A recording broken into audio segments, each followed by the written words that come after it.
Hey everyone, I wanted to kick off this video by saying thank you for all your support, and also state some things I want to do with the channel going forward. I've decided all viewers are now upgraded to Fazbear Entertainment customers, and if you'd like to promote yourself and continue giving support, you can fill out an application by subscribing to Fazbear Entertainment and becoming a valued Fazbear employee. I haven't set up memberships yet, but if/when they come, you can put yourself on the board of directors and become a Fazbear executive by becoming a member. That aside, this video is just a slightly better edited version of part 1 of my Charlie87 video combined with part 2. So if you haven't already seen either, or if you just want something long to listen to fall asleep or have in the background, this is the video for you. Now, with that out of the way, let's go over Charlie87.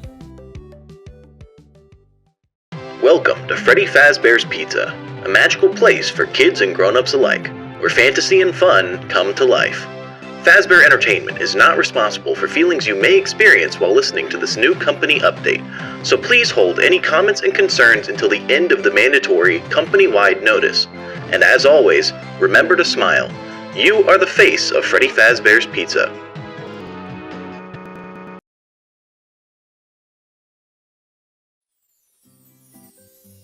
Five Nights at Freddy's is infamous for its messy and elusive storytelling. Most things we know about this series come from years of theorizing about small details, or from supplementary media not present in the main games. Many in the community feel disheartened with every new game or book or movie giving more questions than answers, with it seeming like crucial story-relevant details are being hidden from us for no other reason than to create engagement in online spaces. I'm here to come out swinging and say, that is wrong. We've been told the answers we've been begging for so long. If this is true, what is it I think we should already know, and why hasn't anybody figured anything out? There are three things I believe that we've been told again and again and again that seem to have been ignored in favor of community headcanons. The big three are the death order, the timeline of events in games, and what's going on with Vanessa and Vanny. The common consensus about the death order amongst the community at the moment seems to have a majority split between two interpretations of events, one involving Andrew, and one without. Andrew believers mostly believe that Afton likely had a secret killing before the main 5 of the MCI, while deniers believe Andrew was likely a books-only character. In both these interpretations, however, they seem to agree on one thing: Charlie dies by the hands of William first. I'm not going to weigh in on the books debate in this first theory of the essay, but I am here to say something so crazy I've seen a total of maybe 4 people ever believe this. Charlie wasn't the first victim. She was the last. What? Now I know that there's an overwhelming amount of evidence that seems to go directly against what I've just said, so I'd like to recap all the main points for it so I can weigh in my own evidences against it in an attempt to keep the discussion about it open-minded, and hopefully allow deep analysis of both sides from both sides. There are 4 main points I believe people use to justify the claim that Charlie was first. The first being that she died in the Fredbears in the novels. The second is that the puppet is already possessed and give gifts give life. The third is the 1983 code to receive the Puppet Plush and Help Wanted 2, and the last and most important being that Henry says, "A wound first inflicted on me" in Pizza Sim. I'm going to go through and give analysis of each, while also providing supporting evidence that may not fit within an evidence point in and of itself. The first claim, that she died outside of Fredbears in the novels, is something that by itself is not a very strong point. The books have had their canonicity debated for a long time, however the novel trilogy has been outright stated as not being within the timeline of the games, so things that happen in the novels shouldn't be used as evidence. This detail, however, can be supported by the FNAF 2 minigame Take Cake to the Children, which depicts Charlie standing outside of a building with a simple layout that contains one animatronic bear wandering around serving cake to children. This fits in with what we know of Fredbears, being a simple layout while having only one animatronic bear. Then a purple car drives up, a purple guy gets out, and then Charlie dies. We see this in more detail later on in Pizza Sim as well, with the security puppet minigame. Following this, we see in the FNAF 2 minigame Give Gifts Give Life, the puppet animatronic already possessed, as indicated by the somewhat hard to spot tear marks on the mask, giving gifts to 4 dead children before making the rounds again, this time putting masks on the children, which correspond to the 4 main animatronics before a 5th kid briefly pops onto screen and Golden Freddy jump scares the player. This minigame could be indicative that the puppet stuffs the kids, but I don't believe that's what we're meant to interpret from this. I believe this is showing the puppet helping the kids possess their robots, but with a twist that I'll swing back around to after covering the evidence for Charlie being first. It's important to keep in mind also that chronologically, the evidence from the novels would be the next point towards Charlie being first, but this has already been covered as supporting evidence for Take Cake to the Children minigame, so I'd like to do a little bit more jumping around and go all the way forward to help 1 and 2. In this game, you are tasked with gathering some stitched together humanoid plushies with masks of the main 6 kids animatronics being stapled to them, being Freddy, Foxy, Bonnie, Chica, Golden Freddy, and the Puppet. The Puppet Plush is received from the minigame titled Puppet Master, taking place in the sister location Bunker's security office, where you can open a drawer and input the code 1983 into a device hidden within, where Glitchtrap's hand comes out and gives you the plushie for the puppet. This pretty clearly points towards the puppet's death date being 1983, solidifying the idea that she died at a Fredbear's in 83, like the books in the minigame suggest. So far, these are all very solid points, to the point where already most would say it's confirmed that this is the correct interpretation. But wait, there's more. The biggest clue of all, the main point people point to confirm that Charlie died first, is a direct statement from Henry himself in a mainline game in the insanity ending of Freddy Fazbear's Pizzeria Simulator, where he says, "I could make myself sleep, but not yet. Not until I undo what he has done and heal this wound. A wound first inflicted on me, but then one that I let bleed out to cause all of this."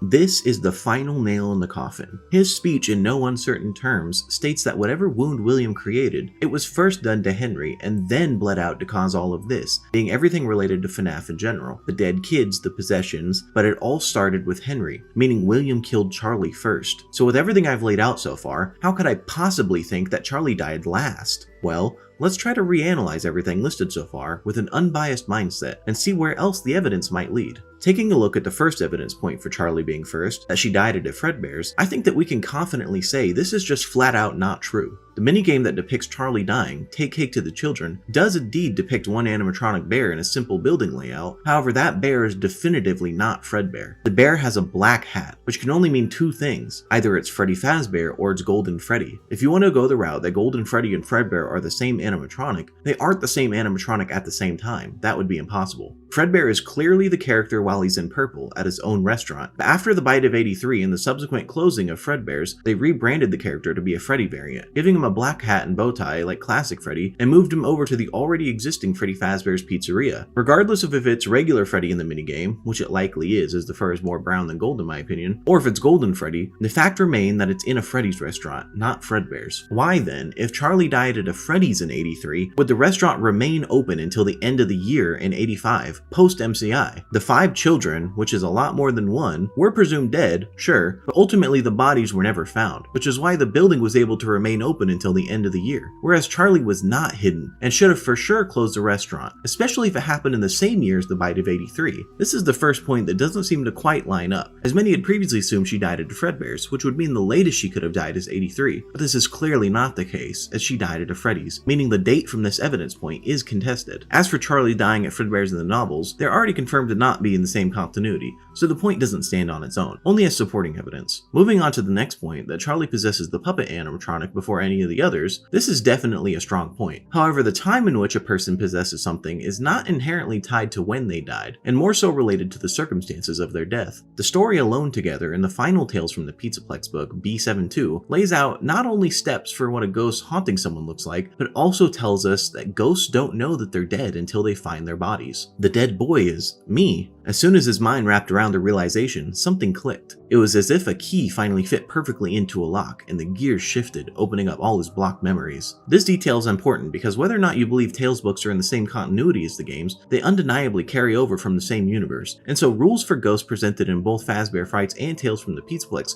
should also remain present in mainline games. With the MCI being infamously missing, they would never have known that they were dead until they found their bodies, meaning that someone would have had to show them where they were, perhaps in a similar fashion to what FNAF 2 shows us in the Give Gifts, Give Life minigame. There's also credence to the fact that a sentient ghost can help others find their bodies, as shown with Travis's grandmother in Alone Together. Could there be a familiar tie between the two of you with the same project you're set to build? Anything special about this cabinet? Well, it's pretty unique. It has hidden cabinets inside that can be kind of tricky. A ghost that's haunting you about a project with hidden cabinets.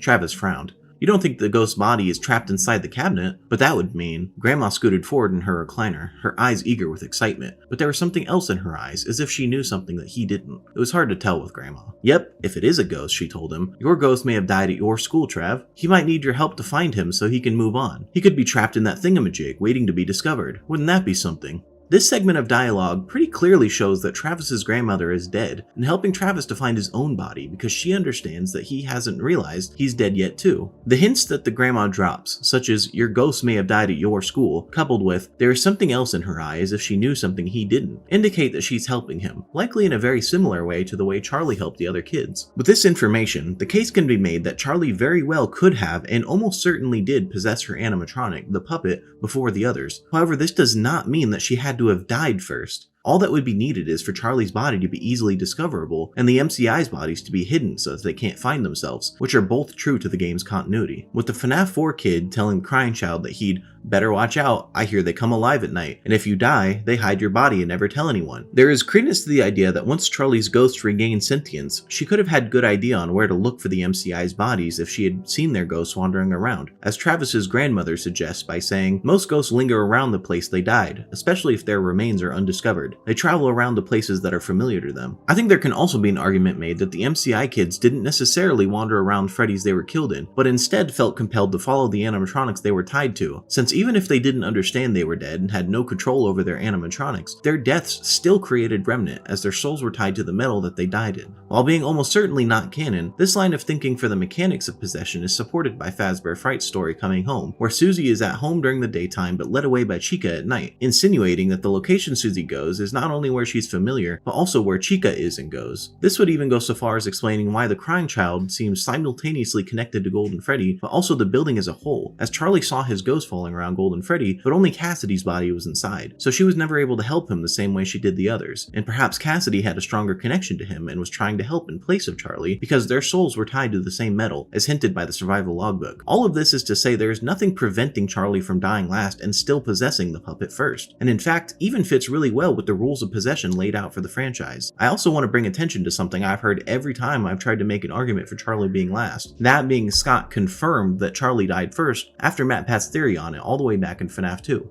This is just blatant misinformation. Scott has never really confirmed anything ever. It's kind of the whole metagame of FNAF. The game is the puzzles of the games themselves. What people usually are referring to is Scott in a post saying Game Theory did an incredible video on part 2, getting almost everything right. This is in reference to Matt Pat's theory on FNAF 2, but people often throw the word confirmed in to say Charlie died first without realizing the consequences of saying that. If you think Scott is saying Matt Pat got the fact that Charlie died first correct, then you should also believe that Scott confirmed that Phone Guy was the killer and that William killed the kid in the Golden Freddy suit. Picking and choosing what you want to believe Scott meant to confirm is not productive when theory crafting. In my interpretation, Charlie never died first, but she did possess her animatronic first, which from a story perspective doesn't really change much, which falls in line with getting almost everything right. Moving on to what I believe is again another weaker piece of evidence for Charlie dying in 1983, the Help Wanted 2 code that gives the player the Puppet Plush. On a surface level, this feels really solid as final confirmation that Charlie did die in 1983, as that's the code we get to receive her memory, as the game's achievement calls it. However, I'd like to look at this code from the perspective of a game developer. Steel Wool picked up the franchise after Scott had semi-retired, and so the tools they had to work with from the past games had already been established. In FNAF's sister location, the player can go to the security office inside Circus Baby's entertainment and rental bunker, where they find a Fredbear plush identical to the ones in the FNAF 4 minigames with a device that allows a 4-digit code. And by using the clue that the Fredbear plush was in FNAF 4, which has been established to be 1983 by this point, it tells the player to try the year as the 4-digit code. This is correct and rewards the player by turning on monitors showing camera feeds of the FNAF 4 bedroom and hallway. Now, Steelwool wants to use this exact same security office as a minigame to defend against the sister location animatronics, and they also need a place to hide the puppet plush. The minigame Help Wanted 2 is called Puppet Master because it's the office that William Afton himself used, and he is the one who caused all of the events behind the entire franchise, hence the title Puppet Master. This, however, would also be the first place players would logically look for a puppet plush once they understand that they are something to find and collect, as the minigame has puppet in the name. They then use the same device with the same code that players would already know it to be from the previous game as a little Easter egg and also as a small puzzle. If Steelwool changed the code to better fit with the year Charlie died, in my interpretation 1987, it's possible some players would view this as a retcon of what the code in sister location was meant to be, throwing off established lore. The same thing goes for the previous VR game. Help wanted. With the wall code in FNAF 3, it wouldn't make sense to change what the code was already established to be for some new puzzle, as it could throw old lore into question. Placing importance on the method we use to receive the Puppet Plush would also imply that we should use the same level of importance to the methods used to receive the other plushes, and mostly, the puzzles to receive the others revolves around the characters the kids possessed, and not the time or ways the kids themselves died. The Chica plush is gotten from the food minigames, because the Chica character is known for being a glutton, not because Susie was killed in a movie theater. The Bonnie plush is received from Bonkabon because the minigame is full of Bonnies. If it had more to do with the kids themselves, then Chica would be a better fit for Bonkabon, since we know for a fact Susie was lured while playing an arcade game. The Foxy plush is received from Foxy's log ride because the entire minigame revolves around Foxy, not because Fritz drowned or anything like that. The minigame and puzzles to receive the plushies are meant to be easily understood from the perspective of a player solving a puzzle, and they hold no significance for the lore of the kids. With the understanding that the 1983 code should not be used as confirmation for a death year, we can move on to the last and most damning evidence point for Charlie being first, that being Henry's "A wound first inflicted on me." Right out of the gate, I do believe this is significant and should not be dismissed. This is a direct statement from a character meant to inform the player of the circumstances and lore of the games, and as such is undeniably not meant to be a case of an unreliable narrator. I believe one of two things could be the case here, however. There is the possibility that the community either misinterpreted his statement because we already had the mental bias that Charlie was first, and as such immediately attributed his statement to be in relation to that, or this was the original intention, but has now been Scott-conned, as the community calls it, to allow more room for a separate narrative earlier in the franchise for new characters and motivations, such as Edwin and David. I lean closer to the first option, that the community misinterpreted this, for a couple of reasons. If Henry wasn't referencing Charlie in this instance, what could it possibly be in reference to? Well, I think it goes all the way back to FNAF 1. We see in the newspapers of FNAF 1 that the suspect has been charged and convicted for the MCI, and while I don't believe this is the retcon, I also don't think William was truly sentenced, but he was almost certainly arrested and held for questioning at the very least. With this in mind, we can also be certain that if William was ever the CEO or founder, he certainly no longer held that position after Fredbear's closed down. The newspapers both state that the subject, William, was charged, and also quote the CEO of Fazbear as saying, "These characters will live on, in the hearts of kids. These characters will live on." This showcases that William was not the head of the company at this point in time, as if he was the one in the public eye as being the killer, he also would not have been the one giving this quote to the newspapers, and likely couldn't, as he should have been in holding at this point in time. This leaves us with Henry as being the one giving the quote, which means that Henry was the one who owned the original Freddy's, which is also in line with saying, "Small souls trapped in prisons of my making." I believe that what we're meant to interpret is that William and Henry were both co-owners of Fredbear's, and both decided to make child companies, being William's Circus Baby's Pizza World and Henry's Freddy Fazbear's Pizza. Likely because William wanted to experiment with life and souls, and Henry was probably uncomfortable with the unreliableness and danger of the Springlock suits, making Fredbear's the parent company and Freddy's and Baby's the child companies, aka Circus Baby's was a sister company to Freddy's, hence the title Sister Location. But after the bite of 83 shut down Fredbear's and Elizabeth dying shut down Baby's, William was forced to relinquish assets to the only remaining company, and also the biggest company that remained in the public eye, Freddy Fazbear's, owned by Henry. This is why Fredbear was given to Freddy's and rebranded to Golden Freddy, but Spring Bonnie remained largely unseen, as Spring Bonnie was William's own creation, whereas Fredbear was Henry's. William was distraught from losing all but one of his kids. I wanted to add an addendum to this. I think William was mildly distraught emotionally, but mostly distraught in the sense that he lost an asset.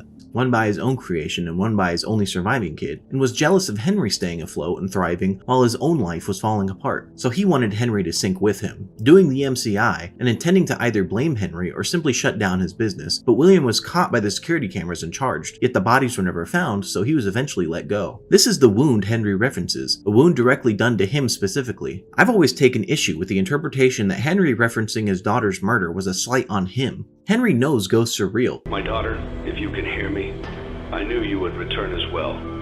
It's in your nature to protect the innocent. I'm sorry that on that day, the day you were shut out and left to die, no one was there to lift you up into their arms, the way you lifted others into yours. And then, what became of you? I should have known you wouldn't be content to disappear.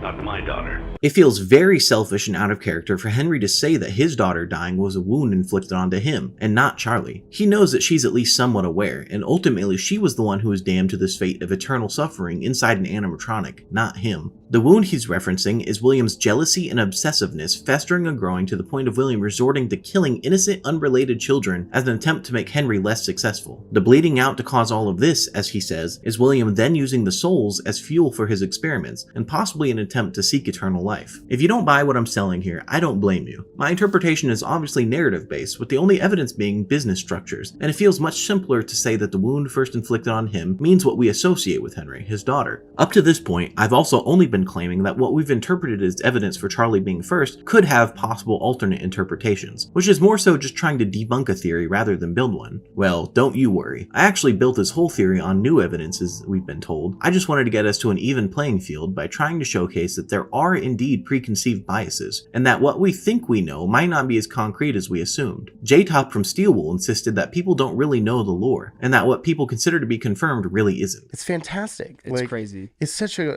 amazing community. Mm-hmm. I would suggest that people that might get incensed or a little bit adamant about their point of view, that this is the only correct answer, it has to be this, and then they push other people down, or they're so opinionated and they can't change their minds or anything, that people need to be a little more malleable. They need to be a little bit more open to other people's theories. So with that being said, let's dive into the new evidence I believe were presented for Charlie being last, so that we can all weigh in on them with an unbiased perspective. The first point I have is the fact that Charlie did indeed die at a Freddy's. I've already hashed this out in the previous segment, so I won't spend too long on it. The main point is that if she died at a Freddy's, it must mean that if you believe it happened in '83, you would need something to explain why this didn't close down the restaurant. Because if you believe it happened at a Fredbear's, then you probably believe that this is the event that closed the location. So why wouldn't it close Freddy's? Well, I believe it did. It just closed it in 1987, which brings me to my second evidence point, the FNAF 2 phone calls. Listening to the FNAF 2 phone calls with the idea that her death caused the investigation that Ralph mentions before the bite of '87. I wanted to ease your mind about any rumors you might have heard lately. You know how these local stories come and go and seldom mean anything. I can personally assure you that whatever is going on out there, however tragic it may be, has nothing to do with our establishment. It's just all rumor and speculation, people trying to make a buck, you know. Our guard during the day has reported nothing unusual, and he's on watch from opening till close. Okay, so just to update you, there's been somewhat of an investigation going on. We may end up having to close for a few days, I don't know. I want to emphasize, though, that it's really just a precaution. Fazbear Entertainment denies any wrongdoing. These things happen sometimes. Hey, good job, Night 5. Keep a close eye on things tonight, okay? From what I understand, the building is on lockdown. No one is allowed in or out, you know, especially concerning any previous employees. When we get it all sorted out, we may move you to the day shift. A position just became available. What on earth are you doing there? Didn't you get the memo? The place is closed down, at least for a while. We have one more event scheduled for tomorrow, a birthday. You'll be on day shift. I believe that this actually solves another issue with the common interpretation of events, that issue being the DCI. From the standpoint of someone trying to tell a story, there is absolutely zero reason for William to kill another group of 5 kids and never reference it again. The public knows of the bite being the main event at the FNAF 2 location. They used to be allowed to walk around during the day, too, but then there was the bite of '87. Yeah. It's amazing that the human body can live without the frontal lobe. Which as far as they know is an old animatronic malfunctioning and biting an employee. This is by far miles less concerning than an additional 5 more kids disappearing at another Freddy's only 2 years later, especially when they know the suspects for the first incident was set free. Some even interpret the event as the bodies being left in the open to elicit a reaction, which is absurd considering they host a birthday party for even more children at the end of the week. Ralph may be a Fazbear suck-up, but we can be fairly certain Jeremy Fitzgerald likely wasn't. And even if Ralph was a suck-up, we see in the week before that he's not evil. As soon as he starts suspecting Freddy's rumors are true, he forbids his kid from ever even getting near the place. If you believe that the reasoning for the birthday party being hosted is because the bodies were hidden, then where? The toy animatronics are heavily suggested to be possessed by the metal borrowed from the old endos, and their shelling, aside from maybe Toy Freddy, is much too small to stuff bodies into. Mangle doesn't even have a shelling, but is still undeniably possessed. So what happened to the DCI then? Nothing, because it never happened. They're never named, they never possess anything, they hold zero significance outside of FNAF 2 because we've all misinterpreted what FNAF 2 was telling us.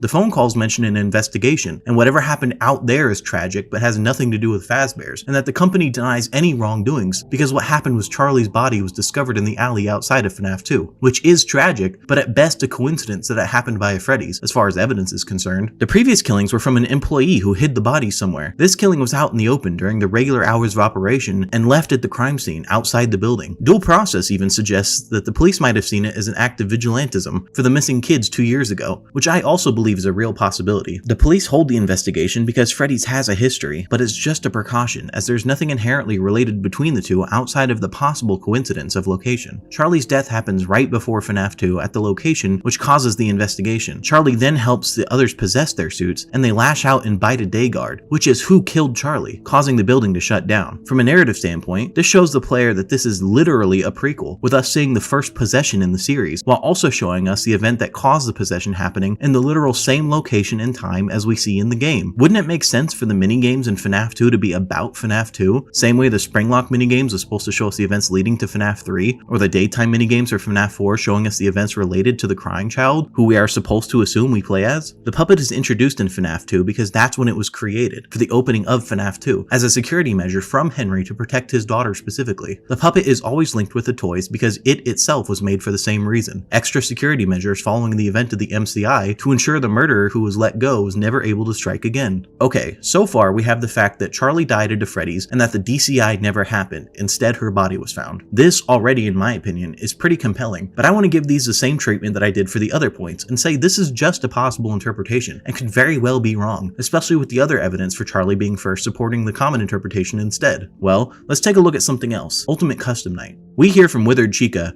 I was the first. I have seen everything.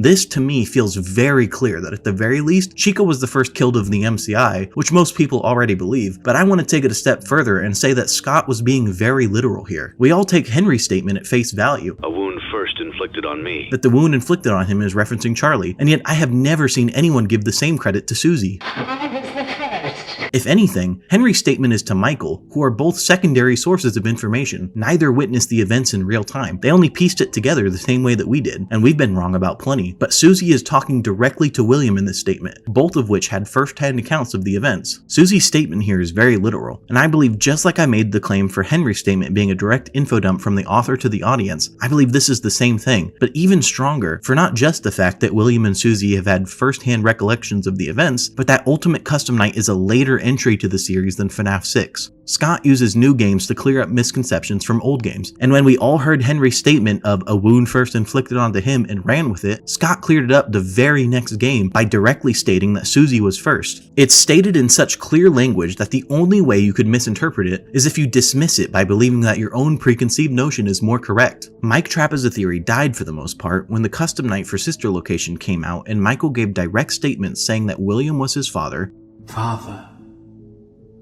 it's me, Michael. And that the animatronics mistook them for each other. They thought I was you. And the fact that almost the exact same scenario has happened for so long with the death order putting Charlie first, I believe it's because we've crafted such a strong idea for the narrative of the story that when we receive contradictory information, we immediately dismiss the simpler interpretation of evidence in favor of a more convoluted interpretation that fits with what we know. New fans hearing Chica's voice line would likely not come to the conclusion that in reality she's wrong and she didn't die first, it was actually Charlie, unless somebody claiming to know more than they really do told them that. This is a textbook case of cognitive dissonance. Cognitive dissonance is the mental discomfort that results from holding two conflicting beliefs, values, or attitudes. People tend to seek consistency in their attitudes and perceptions, so this conflict causes unpleasant feelings of unease or discomfort. The inconsistency between what people believe and how they behave motivates them to engage in actions that will help minimize feelings of discomfort. People attempt to relieve this tension in different ways, such as by rejecting, explaining away, or avoiding new information. The community crafted a well-accepted narrative,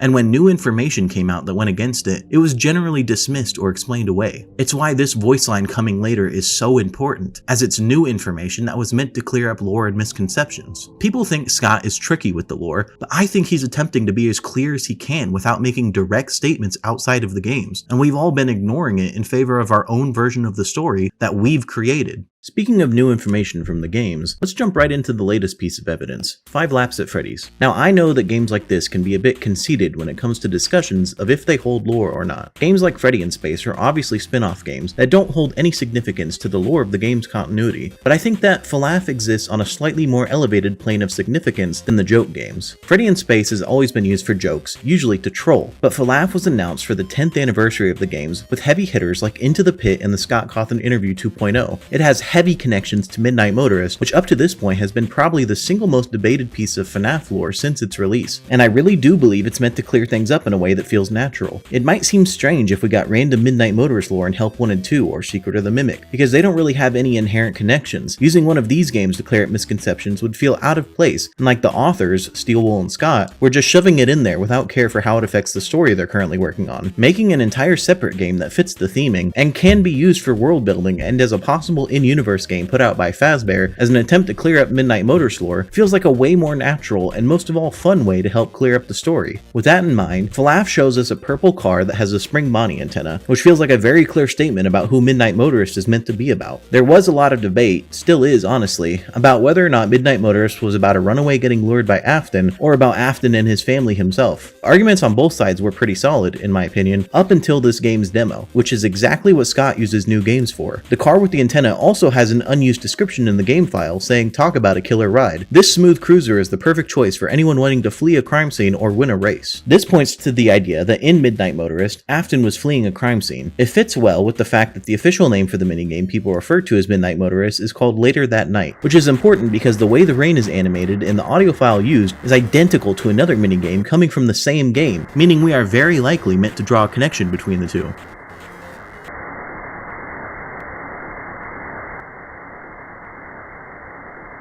The minigame that uses identical animations and audio is the Security Puppet minigame, where Afton kills Charlie. If you haven't quite put the pieces together yourself, I'll come out and say it. Midnight Motorist is clearly later the night that Afton kills Charlie, and it depicts him driving away from the crime scene. 5 Laps at Freddy's was likely created for the sole purpose of helping us piece together this information in a way that made sense. With the idea that Midnight Motorist is about the night Charlie died, it's time we talk about the bombshell everyone's been ignoring about FLAF. Many people have already come to the conclusion that Midnight Motorist is connected to the Security Puppet minigame, with 5 Laps at Freddy's just confirming it. But what people have been quick to ignore are the dice hanging from the rear view mirror of the Midnight Motor car model in-game that reads 87. There is very clearly importance drawn to this number, as 87 is not normally possible to see on a 6-sided dice. This, to me, is telling us that Midnight Motorist is intended to take place in 1987, and if you remember, Midnight Motorist is titled Later That Night, presumably meaning the night Charlie died. Okay, well, it's just a dumb racing game, it shouldn't be used for lore. Except 5 Laps at Freddy's is also where we got the first mention of Edwin Murray in the games, which was later confirmed in the trailer for the mainline game Secret of the Mimic. One of our contractors, Edwin Murray. Also, I think 5 Laps at Freddy's could be considered a mainline game, as Scott considers anything officially produced canon.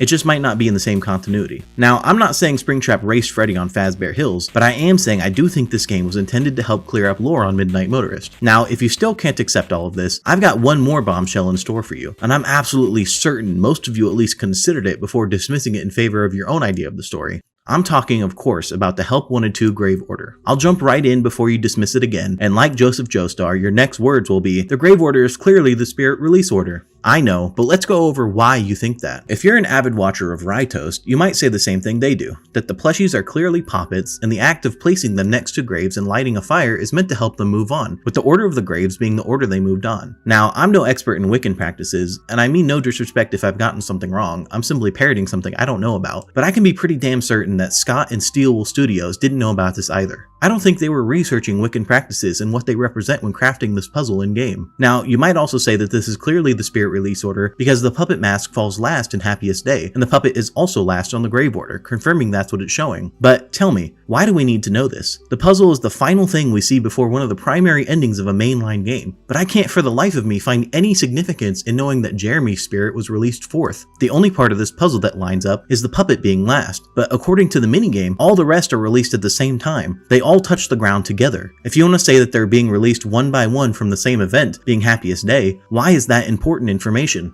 I want us to really analyze author intentions here. Usually, an author will give pieces of information because it has narrative significance. If a group of important characters all left a building together in a single file line, we wouldn't be told the order they leave in unless it was to build suspension for something, or if it was narratively significant in some other way. But there's absolutely no reason for us to know that Fritz was freed after Susie and before Gabriel, because they don't do anything in the narrative individually. The main 4 animatronics are always together. That's what makes Golden Freddy and the Puppet special, because they aren't grouped in with them. They do nothing on their own. If Bonnie is around, you can be certain Chica and Foxy and Freddy are nearby as well, because that's their dynamic. So for the authors to tell us the individual order the main 4 had their spirits released in would be a waste of development time, because we never see any of them separated. If we knew something about them that would indicate a need to know which one of them was freed first, I might be able to get behind it. But as is, this tells us nothing. Either that, or it tells us exactly what it looks like. I don't know of a single other way the death order could be more clearly shown to us, bar Scott himself stating it in an interview, but that would kill the fun. This information is there for us to understand, but we're so busy explaining it away in a manner that fits with the fan-made community understanding of the story that we're starting to blame Scott and Steelwolf for not writing a clear story when they're literally putting it on a numbered list. I have no doubts that if Scott himself wrote the numbers on the graves in the Ultimate Custom Night cutscene, this debate would never have happened. But because it's in a Steelwool game after we've decided Scott's done with this section of the story, it gets dismissed. Speaking of Ultimate Custom Night, if we're meant to believe Charlie was born in 80 and died in 83 like in the novels, then Charlie would have been 3 when she died, and there is no way in hell we can realistically say that her voice in Ultimate Custom Night is meant to be that of a 3-year-old. But if she died in 87, then it does fit very well as a 7-year-old. I don't hate you, but you need to stay out of my way. I recognize you, but I'm not afraid of you. Not anymore. The others are under my protection. The others are like animals, but I am very aware. So, if there's meant to be narrative significance to the grave order, what's the significance in knowing what order the children were killed in? Easy. It tells us that there's more to the story than we thought. Either William is truly just evil and did that because he felt like it, or there are aspects of his character that we don't fully understand. The last thing I have for why I believe the puppet is last is Charlie herself. Charlie and Henry both refer to the character as being a protector of the innocent. My daughter, if you can hear me, I knew you would return as well. It's in your nature to protect the innocent. No one was there to lift you up into their arms, the way you lifted others into yours. It's time to rest, for you, and for those you have carried in your arms. The others are under my protection. And if Charlie was first, then the entirety of the MCI and Sister Location Remnant experiments are on her. The others are under my protection. The others are under my protection. The others are under my protection. She not only didn't save or protect a single life, she didn't even protect their souls. How could she possibly have died and possessed her animatronic first and have been fully sentient without stopping any of the events in the entire franchise and still be considered a protector? If she died last, however, suddenly now we have a character that was ignorant and powerless in life to stop what had already happened, but now that she's dead, she can give the gift of life back to the children that had it stolen from them, and now not a single child had died under her watch at Freddy's since her death. With all of that out of the way, I want to point out something about all of the evidence pieces for both Charlie being first and Charlie being last. Let's make a timeline. The earliest point for Charlie being first is the interpretation that she died at Fredbear's, using the Take Cake to the Children minigame in combination with the Silver Eyes novel events, followed by Henry's statement in Pizzeria Simulator, and lastly the 1983 code in Help Wanted. This places the timeline of these evidence points as November 11th, 2014, and then December 17th, 2015, and then December 4th, 2017, and lastly December 14th, 2023. Now, let's do the same thing for the inverse interpretation. We have the same minigame evidence for Take Cake to the Children showing she died at a Freddy's, so November 11th, 2014, followed by Chica's quote in Ultimate Custom Night being June 27th, 2018, followed by the Help Wanted 2 Grave Order in December 14th, 2023, followed by the 5 Laps at Freddy's demo in August 7th, 2024. If each new release is meant to provide more information about the story, then all of the evidence for the puppet being last come from games much later on down the line than the evidence for the puppet being first. This is why I said Scott and Steelwool have been hitting us over the head with the information, because back-to-back-to-back releases all provide very strong evidence for her being last. Ultimate Custom Night, Help 1 and 2, 5 Laps at Freddy's. These are all some of the latest releases in the series, whereas 5 Nights at Freddy's 2, The Silver Eyes, and Pizza Sim are all from earlier points in time. So, with the interpretation that Charlie died last in 87, I'd like to move on to the next theory in my mega theory, that being the timeline of the games.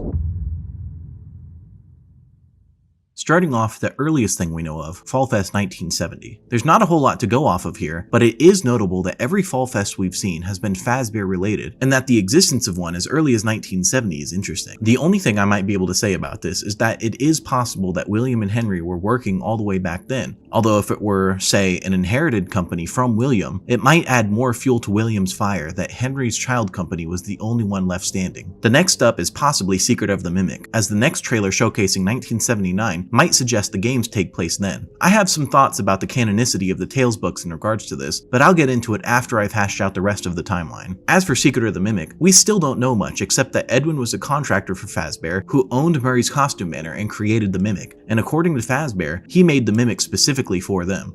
Your job is simple. Enter the warehouse and retrieve the technology that he was developing for us.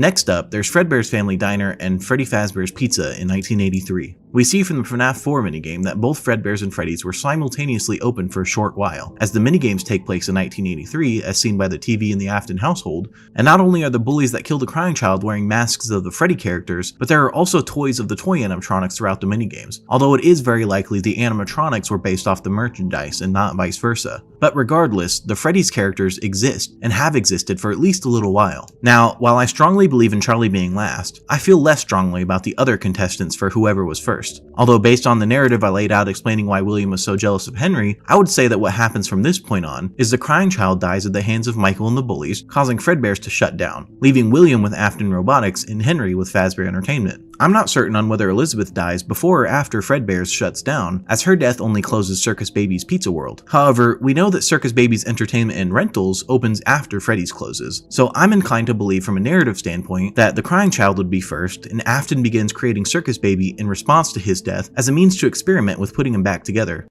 I put her back together. This then leads to Elizabeth eventually getting killed by Circus Baby due to William's obsessiveness with experimenting with life, causing him to leave Elizabeth without proper supervision, as Michael can't be trusted anymore. And after the death of his second child, he deems the fun times too dangerous to be around in person and stores them underground. I also believe that Fazbear was informed of Elizabeth's death, as the company's original owner's daughter disappearing would be too much to hand-wave away. However, William blames it on the old springlock designs, hence the unfortunate simultaneous springlock failures at the sister location mentioned in FNAF 3, causing the sealing of the springlock suits in the safe room. After learning of an unfortunate incident at the sister location involving multiple and simultaneous springlock failures, the company has deemed the suits temporarily unfit for employees.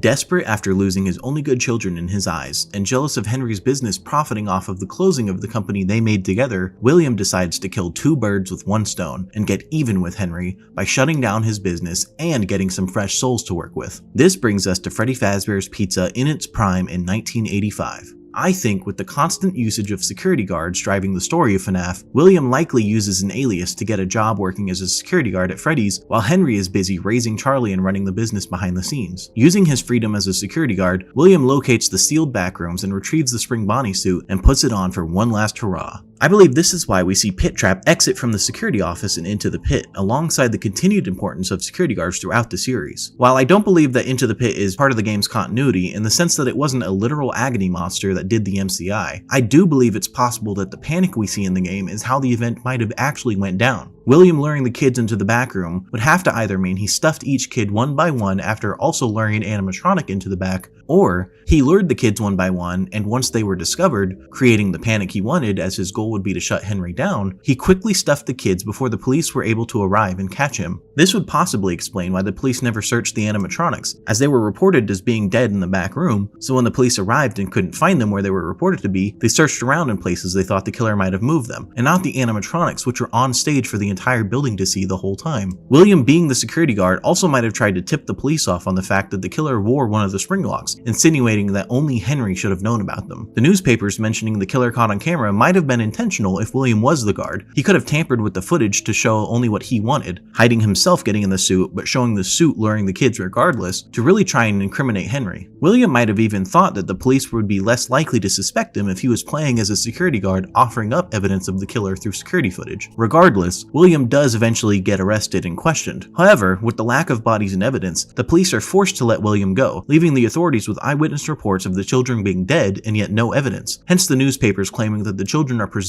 dead but only officially reported missing. Henry is on full alert from the incident, but he still believes in the franchise, so he starts construction on the new location, bringing us to the new and improved Freddy Fazbear's Pizza in 1987. Henry wants to continue with the good he feels he's brought to the world through the franchise, but now he wants to do it right. He engineers the new toy animatronics with advanced security features such as facial recognition and connection to a criminal database to ensure the killer can't enter the building again. They've spent a small fortune on these new animatronics. Facial recognition, advanced mobility, but most importantly, they're all tied into some kind of criminal database. At this point, William goes back to what worked before and gets a job as a security guard under an alias to fly under Henry's radar, likely unaware of the measures Henry has taken specifically to prevent him until he starts working and realizing the animatronics are onto him. Some kind of criminal database. The first guy finished his week but complained about conditions. Ralph says in the FNAF 2 phone calls that the previous guard switched because of conditions, because the animatronics are moving around at night and trying to get into his office. Now, I want to make something clear. There was at least 1 week where there was either no security guard at all, or where there was only a day guard. The newspapers state the FNAF 2 building was only open a few short weeks, which means it was open for at least 3, as 2 would be a couple. We also know that Jeremy Fitzgerald is only the second guard to work there. You're only the second guard to work at that location. And that the previous night guard, William, finished 1 week before moving to the day shift. The first guy finished his week, we switched him over to the day shift. With Henry being so concerned with security, as evidenced by the toy animatronics, he likely had a guard working immediately upon opening, meaning that the second week of the restaurant being open only had a day guard because William transferred. If the building were open for even longer than 3 weeks, then that's even more time without a night guard, which they might have felt they didn't need since the toys were so advanced. Heck, we should be paying them to guard you. There is the possibility that the building opened towards the end of August and would have closed in November, as Ralph calls it a summer job. Hello and welcome to your new summer job. However, where Scott is from, that term is used interchangeably with temporary job, so it's not as likely. I bring this up, however, because in the week or weeks with no night guard, William killed Charlie, likely towards the end of his shift, and drove away, using the lack of a guard or witness to his advantage. Now, I want to address something many of you may be concerned about with this timeline so far. I've made the assumption so far that William was the one caught and that Henry was the one at the head of the franchise, but I know it's a popular interpretation that Henry was convicted and William was free to go, and Fazbear's was owned by shareholders. I don't believe this is the case for a couple of reasons. If Henry was convicted and released later on in time for FNAF 6, I don't see how a company not directly owned by Henry would allow him to return as the CEO in order to sell a franchise to Michael, as he would have been a convicted criminal charged with at least 5 kidnappings of children who had been in prison for decades. Also, if you don't believe Henry owned Fazbear's, we can for certain rule out William, as he would not have created the toy animatronics with advanced security features to catch himself, Facial recognition, advanced mobility, and then work as a night guard turned day guard. And I don't particularly see Fazbear's as a company spending a small fortune for safety features in the next restaurant. They've spent a small fortune on these new animatronics. As Freddy's employees were instructed to bleed out in the back room in case of spring lock failures. In the case that the spring locks come loose while you were wearing a suit, please try to maneuver away from populated areas before bleeding out. I suppose it's possible, but the attention to details to ensure safety feels much more like something from Henry specifically, and with the security puppet program to protect Charlie specifically, that feels like it was in response to the MCI. It doesn't seem like the toy animatronic safety features are known to the public, as William didn't seem to know about them. The first guy finished his week, but complained about conditions. Hence the complaints and moving to the day shift, so it's unlikely it was a company decision to have a better PR after the MCI, meaning it was a higher up who genuinely cared, and this fits Henry. If we take a moment to think about what Scott was trying to tell us about the game when it first came out, I believe it points to Charlie dying last, even all the way back then. Starting out, night 1 phone call, we can immediately know the game takes place pre-Bite of 87, as Ralph says the animatronics are allowed to walk around during the day. They used to be allowed to walk around during the day, too. But then there was the Bite of 87. They even let them walk around during the day. Isn't that neat? The immediate mention of all the care to catch criminals and glazing about how safe the animatronics are tells us this is after the MCI as well, in addition to the fact that we know this is a new and improved Freddy Fazbear's Pizza. Welcome to your new summer job at the new and improved Freddy Fazbear's Pizza. telling us the old one closed. Using what we know of the newspapers in FNAF 1, we see the CEO saying the characters will live on in the hearts of children. This sets us up with a restaurant with a focus on safety and animatronics based on beloved children's toys, just like the Fazbear CEO said. We also then learn of a security puppet, which was at the very least programmed to at this specific time protect one single child. And we later learn the child is the daughter of the CEO, but since she's locked outside the building, she's killed and the puppet can't protect her. The FNAF community consensus would have you believe that this advanced security puppet actually predates the original Freddy's, or if you agree that Charlie died at a Freddy's, at the very least predates the MCI, at a time when the only tragedy that had taken place at this point in time is a prank gone wrong. We're then supposed to believe that the CEO's daughter is killed and possesses the animatronic a full 2 years before the MCI, and yet for some unknown reason is oblivious or unable to prevent the killings that happen? If she's oblivious, is she just stupid then? She says herself in Ultimate Customite that she is very aware and the others are like animals, and she talks coherently. Ralph says the puppet is always thinking, so how could she not have noticed what's going on? What narrative reason would there be for the puppet to be built in the first place? A lot of people say you don't have to have a reason to have good security, you can just have it. But when it's the creation of something so important and iconic to the series, it would feel narratively unsatisfying for it to just exist without explanation. Take the Mimic for example. If we were just told in Help Wanted that Fazbear made a program to mimic performances and that's the only information we ever got on its history, that would be majorly unsatisfying. It's also not good security anyways if 5 children were killed under its watch. If it was unable to help, why? It's possessed and powerful enough to kill you in FNAF 2, and Charlie was killed by William in a manner where he wasn't hiding his identity, so she would know him, meaning he would have never been able to get close enough to her to lock her up or however else he's supposed to have disabled her. And then after she fails at protecting the kids, supposedly Henry sets up a new restaurant after losing his daughter 4 years prior and decides to bring the puppet back into action, and then Charlie fails at protecting an additional 5 kids again? And these 5 kids never contribute to any story Scott tells ever again? Does that really seem more logical than the puppet being made by Henry specifically to protect Charlie after the events of the MCI, alongside all the other animatronics made with security features? They're even introduced in the same game with the same narrative purpose. On top of all that, it would satisfy the narrative to have Charlie end up being forever stuck and tied to the animatronic that was specifically made to protect her. Anyways, all that aside, William kills Charlie outside the building a week or so before we start working, and Charlie's ghost is able to immediately find her body lying next to the puppet, which she then possesses. Once back inside the building, Charlie sees the spirits of all the other children, lost and confused after years of their bodies being missing, meaning they never even figured out they were dead. Charlie then helps guide them to their bodies, where they gain the ability to possess their respective animatronics. Now, a major point going against my theory so far has been the Save Them minigame. This minigame is the sole reason we would even think that the DCI was a thing, as we clearly see 5 dead bodies scattered around the restaurant. Some think this is the DCI, some think it's William removing the bodies. I think this is supposed to be a representation of Charlie seeing the ghosts of the MCI. I know they're not modeled like the other ghosts we see, and they're not moving or crying, but there are 2 things that tip me off to this. The puppet always follows a set path in this minigame, traveling through the restaurant from the hallway outside the security office back to the music box. And if you check the rooms along this path, there's a series of 5 bodies, with the voice in the background spelling out "Save Them." There's a chance you run into William as well, and text appears saying "You can't."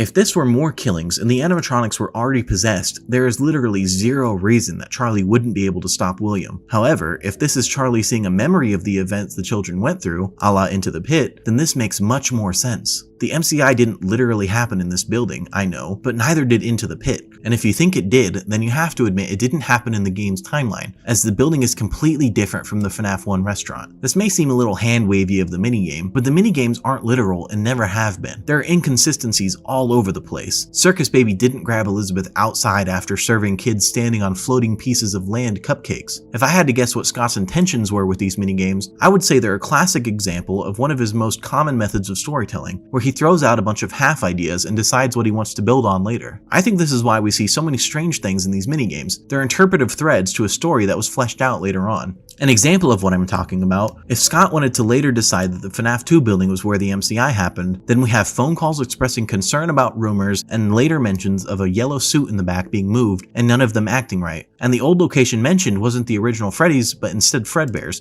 which was introduced in this game. Obviously, this isn't where we know the story went, but the evidence that was put into the game was open to interpretation initially. Back to the timeline, sorry for the tangents, I believe William drives off after killing Charlie and we get the Midnight Motorist minigame. The audio file used for the Rain in of the security puppet minigame is identical to the one used for Midnight Motorist, alongside the rain animation being nearly identical. I honestly believe a possible reason for William being yellow in this game is because he put on a raincoat. Either that, or it's meant to differentiate him between at home and at work, the purple being his work clothes. There's also a classic interpretation of William's purpleness being a representation of him when he's being slimy and shady, living in shadows, while at home he's much more open with his personality, being openly abusive to his children. William is also very heavily tied to the color yellow, as literally every time we see him not in a minigame, he's in a yellow rabbit outfit. Not to mention the FNAF movie introducing us to William in a yellow shirt with a purple tie, literally tying the color purple we associate with him to yellow as well. Also, people were confused about Mike being purple in Sister Location, so Scott differentiated the two in the next game, etc, etc. There are a myriad of reasons why William could also be shown as the color yellow. I don't believe it's a smoking gun to say Midnight Motorist is not about William. Now, I understand that just saying that it could be about William doesn't mean that it is. There's the ever popular Toy Chica murders that line up with the footprints outside. I'll just find a window.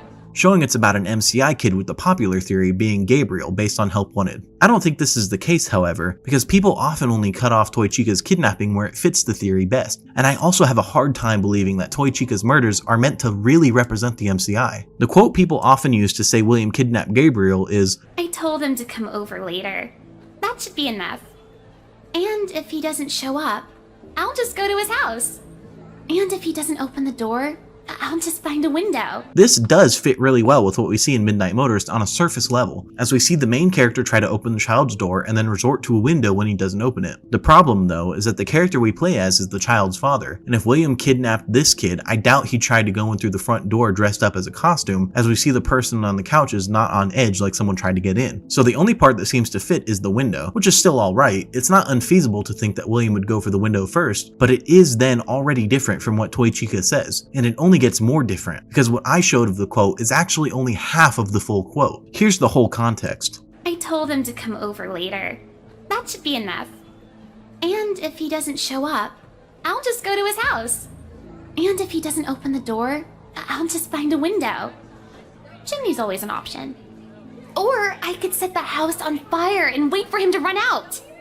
Then he could run into my arms. Associating the full quote with Midnight Motorist feels like a stretch to me, as to make it work you have to assume that only one single part of the quote is relevant and it's randomly in the middle. I haven't seen anybody argue that William attempted to climb into a chimney or set the house on fire or anything else, but realistically, if you want to use this quote, then all parts of it should be equally relevant. Elsewise, it's just picking and choosing details to fit a narrative that frankly isn't intended in my opinion. Also, the other killings from Toy Chica seem even less fitting. I don't think they're meant to tell us how William killed the children. We know from Pizza Sim that William lured Susie by telling her that her dog, that was presumably hit by a car, wasn't actually dead, he was in the back room. Yet, what Toy Chica says is, I told him that someone ran over his dog in front of my house.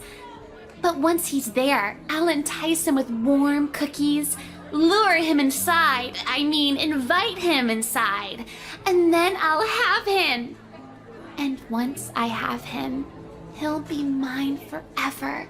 And what Toy Chica says is the exact opposite of what William did. William told her that her dog wasn't really dead, and Chica tells the supposed Susie stand-in that he is dead when he actually isn't. I told him that someone ran over his dog in front of my house. There's also the bit about the cookies, which isn't impossible. Maybe William did give her cookies before killing her, but that's just something we have zero information on. Moving on to the other killings, we see from the very first Toy Chica killing, I told him that I needed help with my homework, but once he's there, I'll have him. And once I have him, he'll be mine forever. I seriously doubt that William, a grown man, convinced a kid that he needed help with his homework. As for the others, I told him that my house was on fire. But once he's there, I'll tell him that I threw myself on the flames to put them out. He'll be so impressed that he'll fall for me immediately. And once I have him, he'll be mine forever. this just seems entirely illogical. William lured a kid by telling the kid that his house was on fire and that he put it out himself, saving his own house. Also, I told him that I've taken several live hostages at my house. But once he's there, I'll tell him that I let them go because I love him. He'll fall for me immediately. And once I have him, he'll be mine forever. William lured a kid by telling the kid he had live hostages, and the kid didn't immediately call the police or a parent? The only one I can think is even remotely likely is, I'll just wait for him after school, throw a bag over his head, hit him with a shovel, and drag him into the back of my car.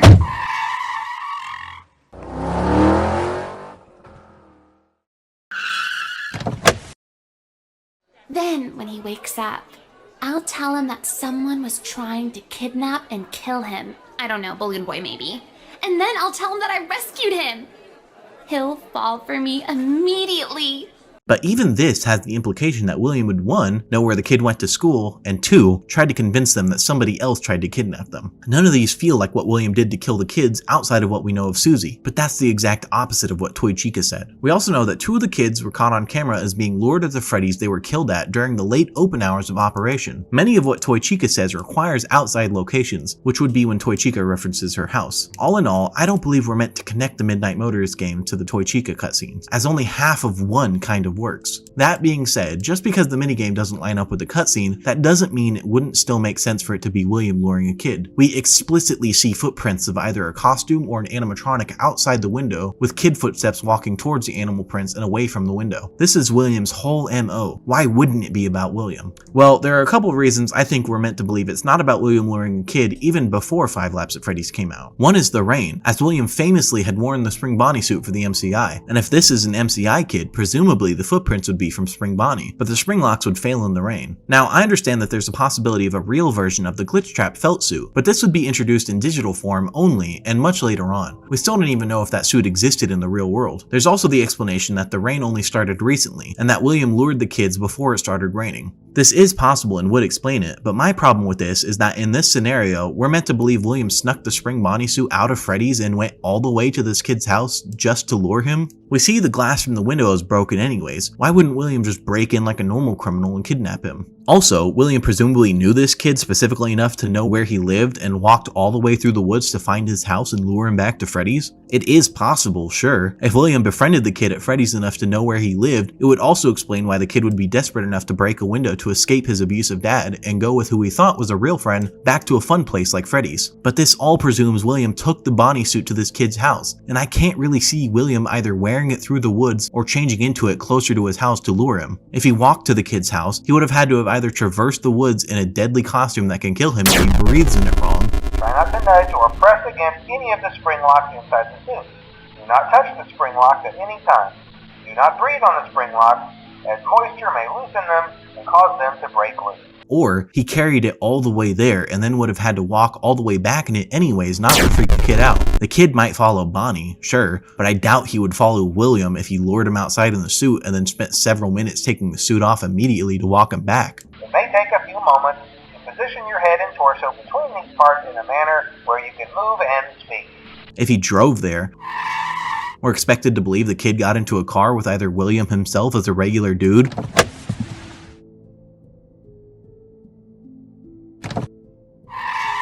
or that William drove in a Springlock suit?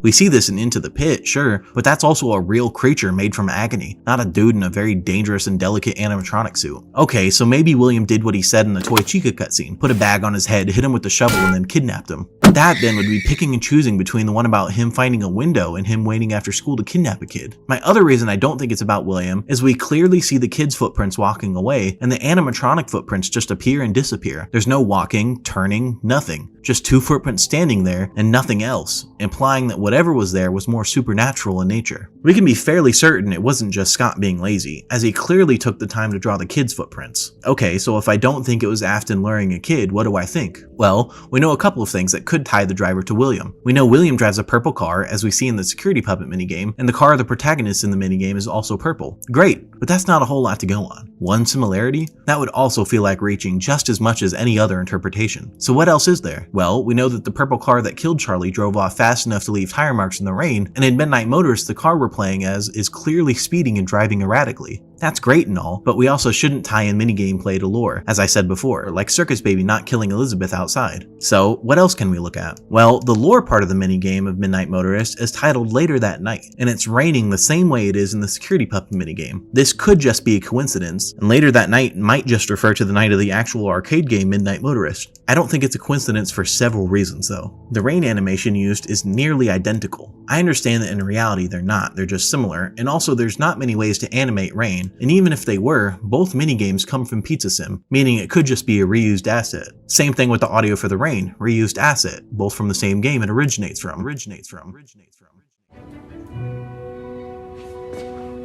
Say that again?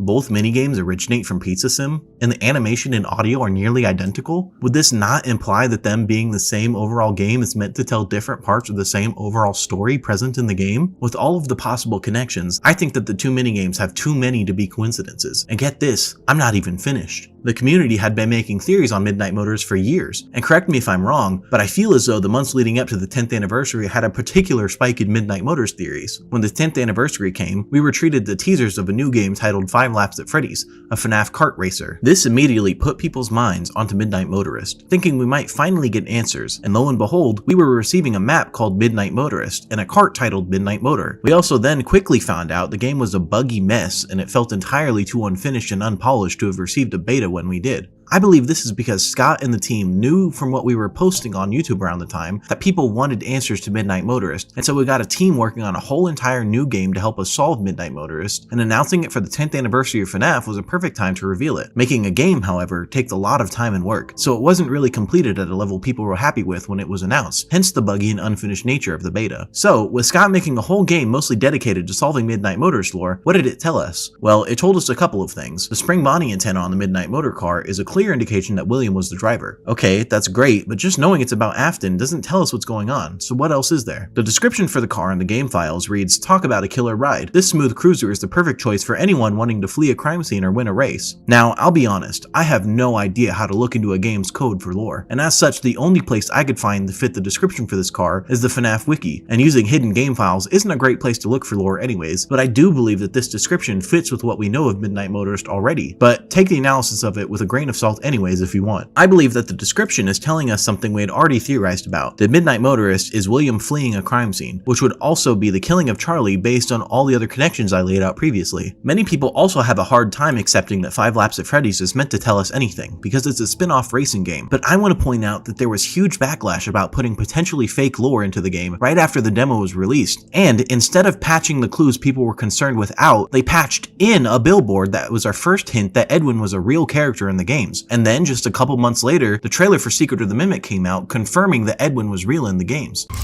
One of our contractors, Edwin Murray. So, to reiterate, people were upset thinking that 5 Laps at Freddy's was possibly confusing theorists with fake lore based on community theories, and instead of fixing it, patched in something that was tied to a theory that was confirmed factual a couple of months later. If you don't think that Scott saw the discourse or had little hand in what they put into the game, I think you're wrong. We are meant to extrapolate information about Midnight Motors from this game. So with all that being said, I want to address the elephant in the room. Knowing that 5 Laps at Freddy's likely doesn't contain fake lore, we see that William was the driver in Midnight Motorist, he was likely fleeing Charlie's murder, and one more secret sinister third thing. The dice hanging from the rearview mirror of the Midnight Motorist car that read the normally impossible 87. Keep in mind, this information also comes months after Help Wanted 2's grave order, where Charlie is last. I believe this is meant to be confirmation that Charlie dies last in 1987, and that the Security Puppet minigame is taking place in the FNAF 2 location, explaining away the confusing and hotly debated DCI as being about Charlie's murder instead, solving not one, not two, but 3 majorly debated aspects about FNAF, being the DCI, the Death Order, and Midnight Motorist. And if you think I'm done there, I've got one more thing up my sleeve. The posters on the wall of the Freddys in the alley. Those are the missing posters of the children who were killed 2 years prior. This is what I mean when I say we're ignoring what the writers of the story are directly telling us, and instead of accepting their much more simple lore of the games, we're creating headcanons and explaining away evidences to fit theories we've tied ourselves to. Anyways, all of that out of the way, what do I think the footprints are then if it's later the night Charlie died? Some have theorized it's Shadow Bonnie, being an agony manifestation of Charlie's death, but I think it's simpler. Charlie dies that night and possesses her animatronic and then gives life to the other kids by showing their spirits that their bodies are inside the animatronics. This would include Golden Freddy, which would have the crying child's soul attached to it but not his body. I believe Cassidy is able to communicate with the crying child and attempts to help by going to Michael trying to get his help in finding the crying child's body, being the mound we see in Midnight Motorist. But I'm guessing Michael probably either doesn't understand what Golden Freddy wants or doesn't know where the crying child was buried, being that the crying child doesn't really seem to ever gain the same sentience that the others do. A popular theory on FNAF 2 is that Michael is Fritz Smith, and while I don't think this is impossible, I find it unlikely, being that Michael in my opinion was likely 12 in 1983 when the crying child died, likely on his 6th birthday based on Devin and Ike being 12 and 6 in VIP, and Mike in the movies explicitly telling Vanessa, "So I used to have a brother. His name was Garrett. And when I was about 12, he was taken." Mike being around 12 in 1983 would make him around 16 in 1987, which, according to what I could find about labor laws in Utah at the time, was legal, but it just seems a little unlikely. If Mike was the Night 7 guard, however, I think this could be where he snuck off to for Midnight Motorist, to the FNAF 2 location, where he was trying to understand what Golden Freddy wanted from him, and why he wouldn't have received the memo that the building was on lockdown. However, a 16-year-old Mike surviving Night 7 of FNAF 2, facing the Wizards, the Toys, and the Puppet feels like a stretch. Whether or not Mike was Fritz in FNAF 2 isn't really important though. Following the death of Charlie and the closing of the FNAF 2 restaurant, I think we get the events of FNAF 1 and the week before. Now, regarding when FNAF 1 takes place, I think it's 1992, with some context however. While I think that FNAF 1 is 1992, it's not because of paychecks or minimum wage or anything else like that. I really dislike the usage of things in the real world to solve things in this fictional world. There's a reason for this I'll touch on for something that happens later in the timeline, but as for now, my main evidence for 1992 is that Ralph is the 22 times Employee of the Month, with him having received Employee of the Month 5 more times than Dave for maintenance, meaning the FNAF 1 location was open for a minimum of 39 months, or 3 years and 3 months. With FNAF 2 closing in November 1987, this would place the year at 1991. However, it took 2 years to set up the FNAF 2 restaurant after the MCI in 85, so if we add 2 years to set the original FNAF 1 restaurant back up, that makes 1993, which is already a pretty popular belief, but I actually think it would have taken less time to set the FNAF 1 location back up because it was already built, just likely abandoned. And I also don't think Ralph would have been out of work for very long, considering he says he feels like he's been working for Freddy since forever, implying he hasn't worked anywhere else. And he was also raising Coppelia as a father, telling me he likely needed to work pretty much non-stop to support her. This would place FNAF 1 around 1992 or 1993, depending on circumstances, but it's close enough that it shouldn't really matter in my opinion. Now, we know that the FNAF 1 location closes on night 5 of Ralph's week. Actually, it turns out the restaurant didn't even open today. You don't know why. I think there's a possibility that after Charlie died, Henry stepped back from the business and William took the reins again. I think the most likely scenario is that the franchise was sold to shareholders after FNAF 2, and William probably used a fake alias to buy the biggest share of the franchise and set the FNAF 1 location back up, where he did his first killings, to experiment with souls and such after he realized possessions were happening in the FNAF 2 location as a result of Charlie giving the animatronics agency after her death. Now, some people interpret William as having died in his Springlock suit before FNAF 1, with others thinking he died shortly after. I'll get into exactly when I think William was Springlocked in a bit, but as for right now, I do think it was after FNAF 1, not before. I think that the Dave in maintenance we see in the week before is William. He poses as a mechanic because it gives him the easiest access to the animatronics without being questioned. Dave in general just has many character traits that make him mysterious and broody and kind of rude, which fits in really well with being William. If you think Dave is his own character, that's fine. He doesn't need to be William for the timeline to work. The reason I believe William died after FNAF 1 is because of 2 reasons, but one of them is controversial and requires a lot of setup, so for now I'll just say the other reason, that being the Follow Me minigames depicting a FNAF 1 location that's run down enough to have boarded up windows and rain seeping in through the ceiling, meaning it's after FNAF 1 location closed, after the second time, because the original animatronics were moved to the FNAF 2 location post-MCI, and William was also alive for FNAF 2, so it wouldn't be before they were moved, meaning it was most likely after FNAF 1 closed a second time. This is just something to note as well, but if Mike was 12 in 1983, this would make him 21 years old for FNAF 1, which brings me to the next thing in the timeline, Sister Location. I think Sister Location happens after FNAF 1 and before FNAF 3, obviously, because in order to happen before, Mike would have to be very young during the events of it. Now, for Michael to be around 12 in 1983, he would have to have been born around 1971, which also falls perfectly in line with when we know the first Fall Fest happened. William would have to, at his youngest, be 18 in 1970, making him, again, at his very youngest, 30 30 in 1983. Now, you could say Elizabeth could mistake a 21 or younger Michael for 30-year-old William, but this doesn't seem very likely to me. With that said, I think that Follow Me takes place several years after FNAF 1, meaning William was not trapped for 30 years. William was likely only trapped for at most around 13 years, but I'll swing back around to why after I hash out when FNAF 3 takes place. Reading the Steam page description of FNAF 3, it says, 30 years after Freddy Fazbear's Pizza closed its doors, the events that took place there have become nothing more than a rumor and a childhood memory. But the owners of Fazbear's Fright, the horror attraction, are determined to revive the legend and make the experience as authentic as possible for patrons, going to great lengths to find anything that might have survived decades of neglect and ruin. Now, right off the bat, FNAF 3 is not 2023. I know that people have been able to come up with explanations about inflation and whatnot using the survival logbook, assuming it's made by Fazbear Frights and yada yada, but I'm not smart enough to figure any of that out, so I don't really care about it. But what I do care about is storytelling. 30 years after Freddy's closes its door is definitely not about FNAF 1 closing. The events that took place there having become nothing more than a rumor and a childhood memory in reference to FNAF 1 would mean a night guard who dies and his body is stuffed and hidden in an empty Freddy suit in the back, and another night guard surviving a week and getting fired. This would not create rumors and childhood memories. This would be unremarkable. The 911 operator, Wendy, didn't even know that Freddy's had reopened. I doubt Ralph going missing while on job would create headlines, especially not ones shocking enough to overshadow the other horrors of Freddy's. What Wendy's does remember, however, is listening to the phone calls of the MCI and how horrible the events were. Freddy's? I thought they closed up. After that horrid... She draws in a shaking breath. I didn't take those calls, thankfully, but I heard the recordings, and, well, it wasn't pretty.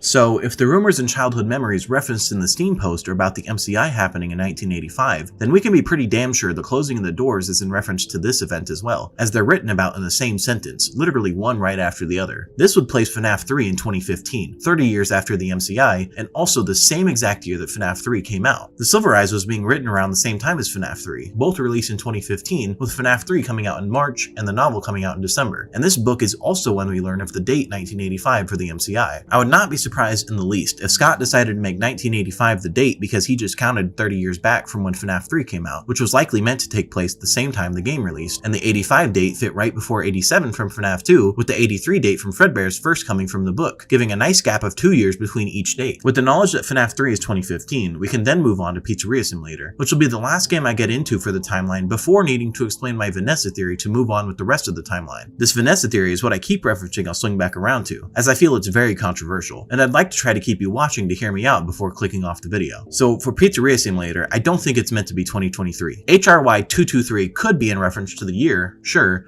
but the implication would then be that he only made one audio log for the whole year, which feels unlikely. Also, an 8-year time gap between FNAF 3 and this game feels unlikely, so when do I think it is? Well, let's take a look at the pattern I picked up on earlier. 1983, 1985, 1987, and 1989. Those are all the years that the restaurants close and open in. If we follow this pattern, that would put the next important date after FNAF 3's 2015 date at 2017. Now, you might be thinking that basing my date for Pizzeria Simulator off of a coincidental pattern would be stupid, and you'd be right, but there's one more thing I want to point out. Pizzeria Simulator released in 2017. This would make both FNAF 3 and Pizza Sim take place in real time that the game's released in, and is also a logical amount of time for Henry to set up the location after the events of Sister Location, which I don't really have an exact date for, but would probably be sometime after FNAF 1 and before 3. Now, I'm gonna have to say something you probably aren't going to like, but I would really appreciate if you heard me out before raising the pitchforks and torches, and I only ask you to try to keep an open mind about this. It's time to talk about Vanessa.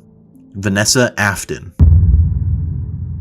I want to start this out by listing a couple of things we know about Vanessa. In FNAF AR, her username is Nessie97, her last name is initialed as A, and she claims her dad's name is Bill, and he was abusive and manipulative, and she tried to do what she was told. I feel like I know your dad, too. Bill, right? Your dad's name was Bill? I try to do what I'm supposed to do. I know you do. Your supervisor notes that you follow instructions perfectly. Your dad made you follow instructions, didn't he? I'm talking about the custody battle between your mum and your dad. Your dad didn't play fair, did he? He used to make your mum look bad in court. I'm so sorry that happened to you.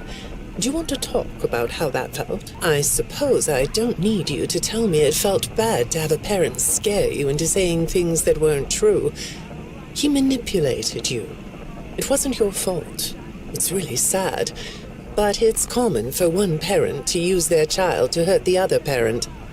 I know your mom after she lost the custody case. I was supposed to be a good girl.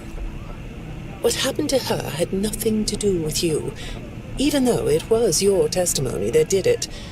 Was that testimony true? No, I didn't think so. But your dad is to blame, not you. From some unreleased emails in FNAF AR, we hear that she's 23 years old. Now, I want you to try to take a look at this information in a vacuum and ignore when you think security breach takes place. All of this information indicates this. Her full name is Vanessa A, her dad is Bill A, Bill is a nickname for William, making her dad William A. She was born in 1997 and her father, William A, was abusive and manipulative, and all she wanted to do was make him proud. This is very clearly meant to indicate to us that Vanessa isn't Afton, and that William had another secret kid before he died. Again, ignore when security breach takes place until after I finish hashing out what this would mean for the earlier parts of the timeline, if you would be so kind. You might think that William died too early and couldn't have a kid, and he certainly wasn't getting it on at Springtrap. Let's take a look at Springtrap. Based on an article I found from Australian Museum, humans decay at a rate so rapid that only 20 to 50 days after death they lose all flesh. Springtrap is chock full of flesh. Now, I'm not claiming that William died less than a month before FNAF 3, but I also don't think it was nearly as long as people assume. We already covered the fact that William would have died post FNAF 1, meaning after 1993 at the earliest, meaning the maximum amount of time he would have to be dead and decaying is 22 years. This would be much too long for William to still have fleshy bits inside his costume, but even if Scott didn't really know states of decay in a person, he likely knew that a person would be long gone in around 10 years max. And even if that's how decay works in a person, William was possessing the robot that killed him with remnant or agony or something, meaning the decay is irrelevant, right? I don't think so. If William truly died from the spring locks, realistically, based on the rules of the franchise, he would be a ghost and not know he's dead because he wouldn't have found his body. Even if he died and found his body and possessed the robot inside of him, he shouldn't have been able to be so aware and have the ability to talk like we see in FNAF 6. None of the other animatronics outside of Circus Baby talk like they're aware, except in Ultimate Custom Night, which is at the very least inside William's head, and even Circus Baby is talking through her animatronic or Elizabeth's spirit. William sounds raspy and pained like it's actually his own body talking. I don't recognize you. You are new. Isn't this why you came here? To be with me again.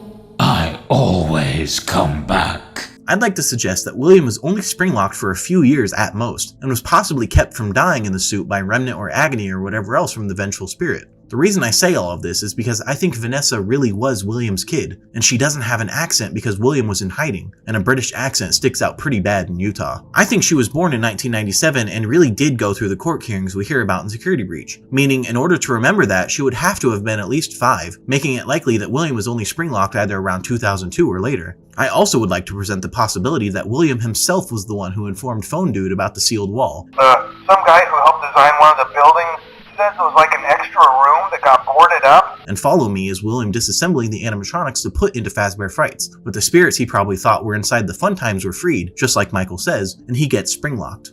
She's free now. We know for a fact Michael didn't know where William was. I'm going to come find you.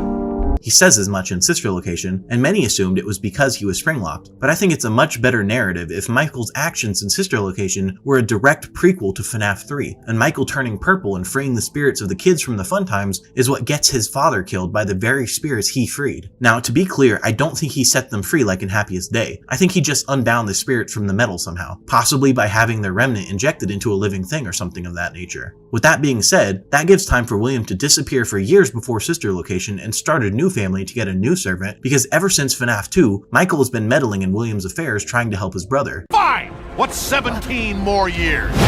I can always start again.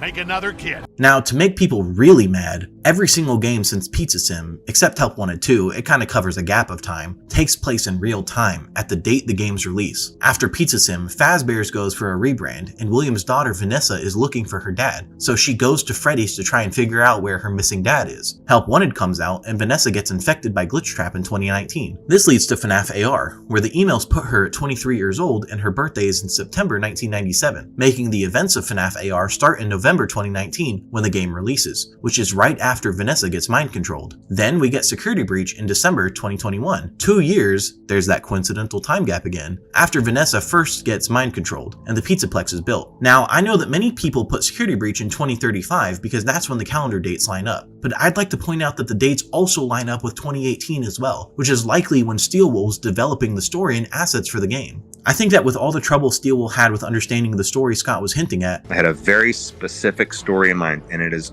very different than the one that got in the game. And I think a part of that is the way that I conveyed that to Steelwool. And all the story changes the game clearly underwent. Gregory, be still. I think she's found us.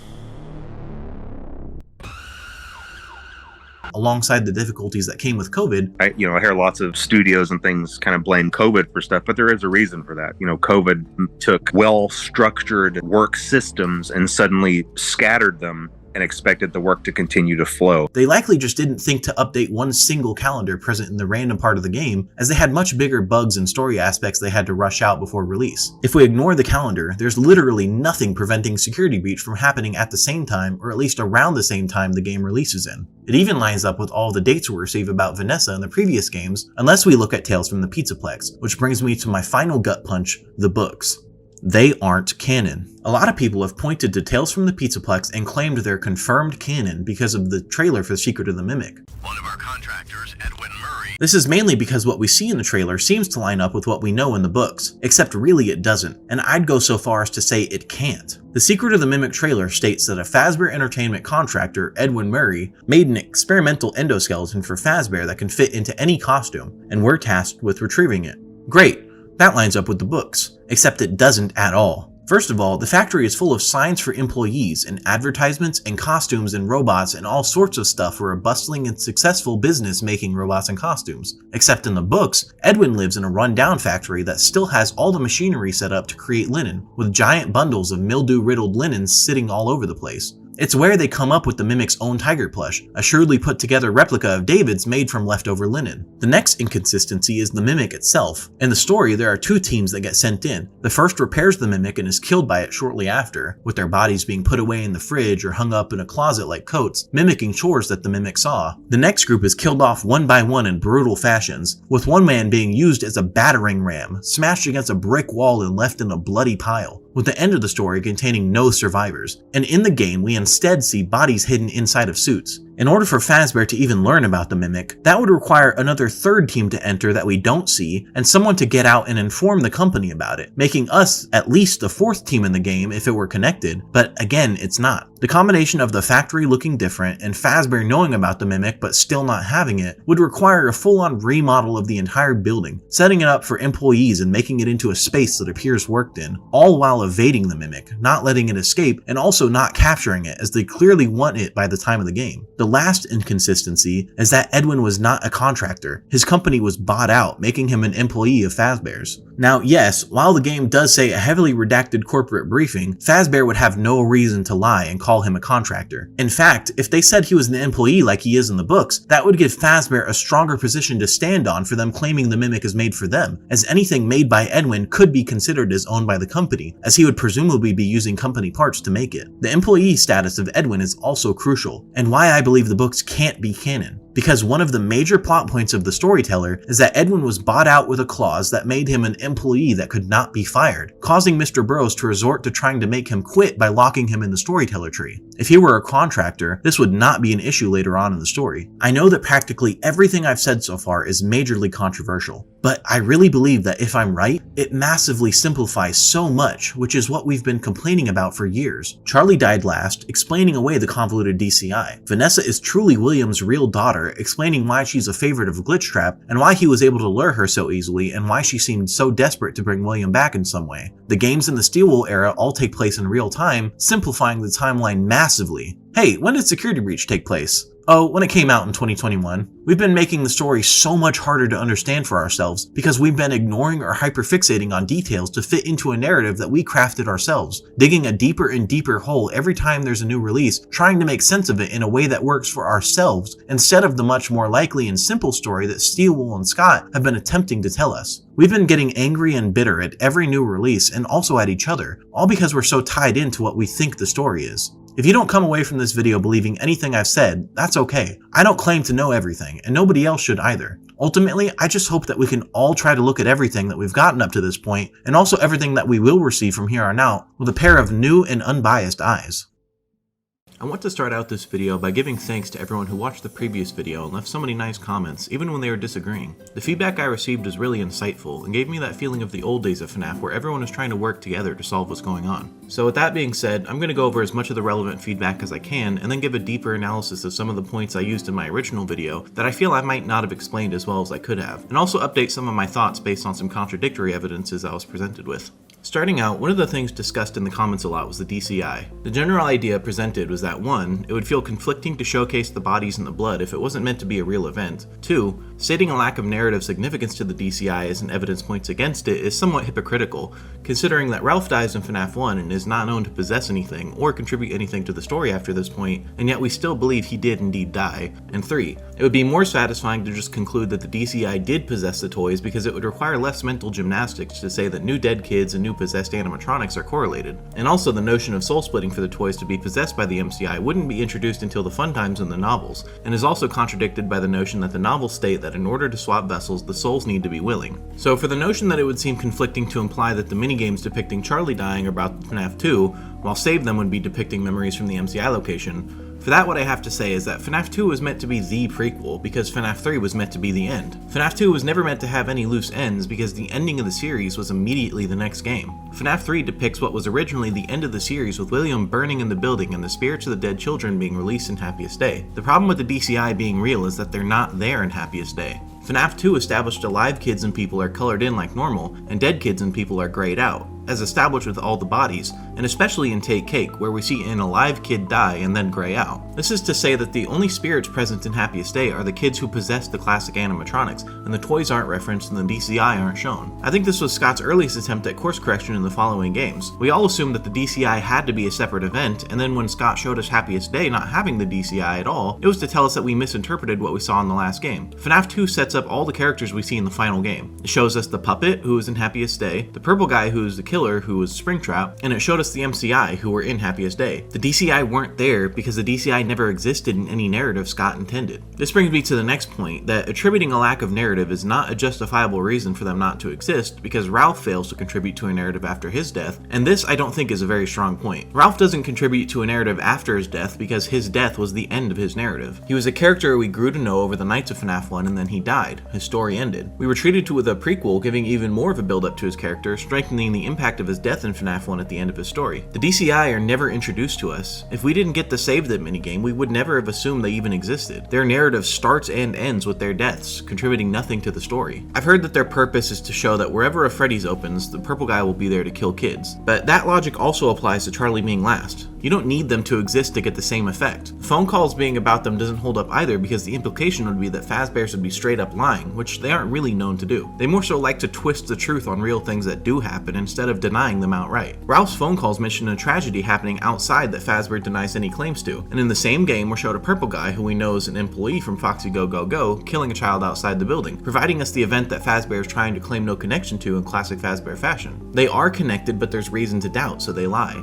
That's their whole thing. FNAF 1 has night guards being shoved into suits by possessed animatronics, yet they have the ability to say that it's faulty programming, showing the event with a reason to doubt if it's true or not. Ralph claiming that 5 dead kids being left inside the restaurant is an event happening outside that Fazbear claims no connection to would just be blatant lying, which we never really see Fazbear do. They always twist the truth because the business as a whole is an extension of William's character, who is a manipulative snake. He takes truths and he twists them into lies. As for it being more satisfying to the narrative to not complicate things by just having the DCI possess the toys, as the toys are undeniably possessed, and the notion of soul splitting wouldn't exist until the fun times in the novel trilogy, and they also introduced a rule that a soul needs to be willing in order to change vessels, I actually don't think it would complicate anything to have the toys just possessed by the MCI. It's simpler to say that the kids possess the metal, and when the metal is moved, that metal is still possessed. We know that the toys are using parts from the Wizards, which were from the old restaurant, so if the toys are possessed by new kids, then every single toy would be in an Andrew Jake or Golden Duo situation, because the metal doesn't stop being possessed when it's moved around. If it were that easy to get the possession out of the metal, then the series would have ended long ago. Just disassemble the classics and boom, you're done. No more possessed robots. You can just put them back together after. We also have pieces of the toys in the FNAF 3 building, and yet the only spirits there are the MCI and Charlie. I've seen it brought up that it could be possible that the DCI happened after Charlie died and the FNAF 2 building closed, which I don't think is impossible, but again, it would fail to contribute anything at all to the story. So me just saying that the DCI didn't happen still doesn't explain what's going on in the Save Them minigame. And we also see in the Dream minigames the puppet at the FNAF 1 restaurant, presumably after the MCI and depicting an IRL version of Give Gifts. So what's the deal? Well, I actually think that the fact that the dreams in between nights are called dreams is very important. When's the only other time we see dreams in FNAF?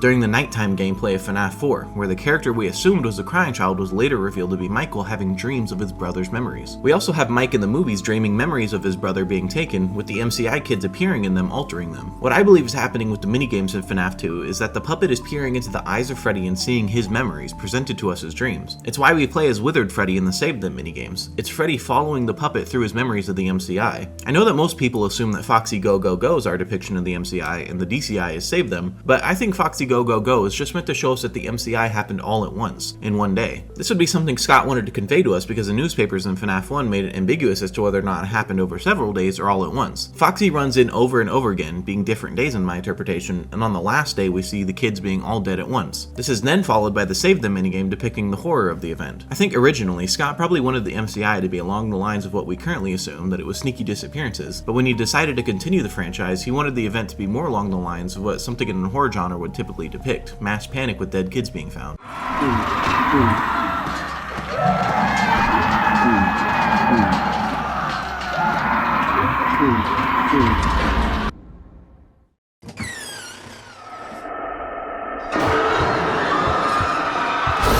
Now, I don't think the kids were left laying around like in Save Them. They were obviously lured. I just think that the way it's depicted in the Into the Pit game is how it went down. I made a brief graphic of this on screen in the last video, but I didn't flesh it out as well as I could have. But I think the Save Them minigame is our first look at a version of Into the Pit. We see in FNAF 2 Shadow Bonnie at this location, and in the intro to Into the Pit, the first we ever see at Pit Trap, he's depicted identical to Shadow Bonnie. We then have the protagonist view the victim's memory of the event, being Oswald in Into the Pit and the puppet in Save Them. Then both protagonists are tasked with saving the victims, Puppet with the minigame spelling out Save Them, and Oswald with going day by day back into the pit to try and rescue more kids. We know that in both events they also can't because it's already happened. Oswald in the games is successful, but we know that it's not real because obviously the MCI still happened. Return to the Pit solidifies its connection as well, as in Happiest Day section of the book, Oswald seems to replace the puppet as Charlie is nowhere to be seen, only the 5 main kids, and Oswald is serving cake to the children instead of Charlie, giving them their happiest day. The absence of the puppet is also significant, credit to Redditor Mr. Coco for bringing this to my attention, but when Oswald puts on the party hat of an MCI kid, he sort of becomes them, feels compelled to do things the way they happen. When he takes the place of Charlie, he doesn't get this effect, he's just himself, implying the puppet isn't here because she's not dead yet, as Oswald is doing this in 1985. Another thing to note that implies an important connection between FNAF 2 and Into the Pit are the secret minigames that get you to the Into the Pit version of Happiest Day that are all reskins of FNAF 2 minigames. We have the minigame depicting Count the Ways, where Millie runs into a room over and over again, showing different options for her death, almost being a one-to-one with Foxy Go Go Go. Then there's the minigame depicting some form of the Fetch story, although it doesn't really line up with the story in the books, but its gameplay is near identical to Save Them.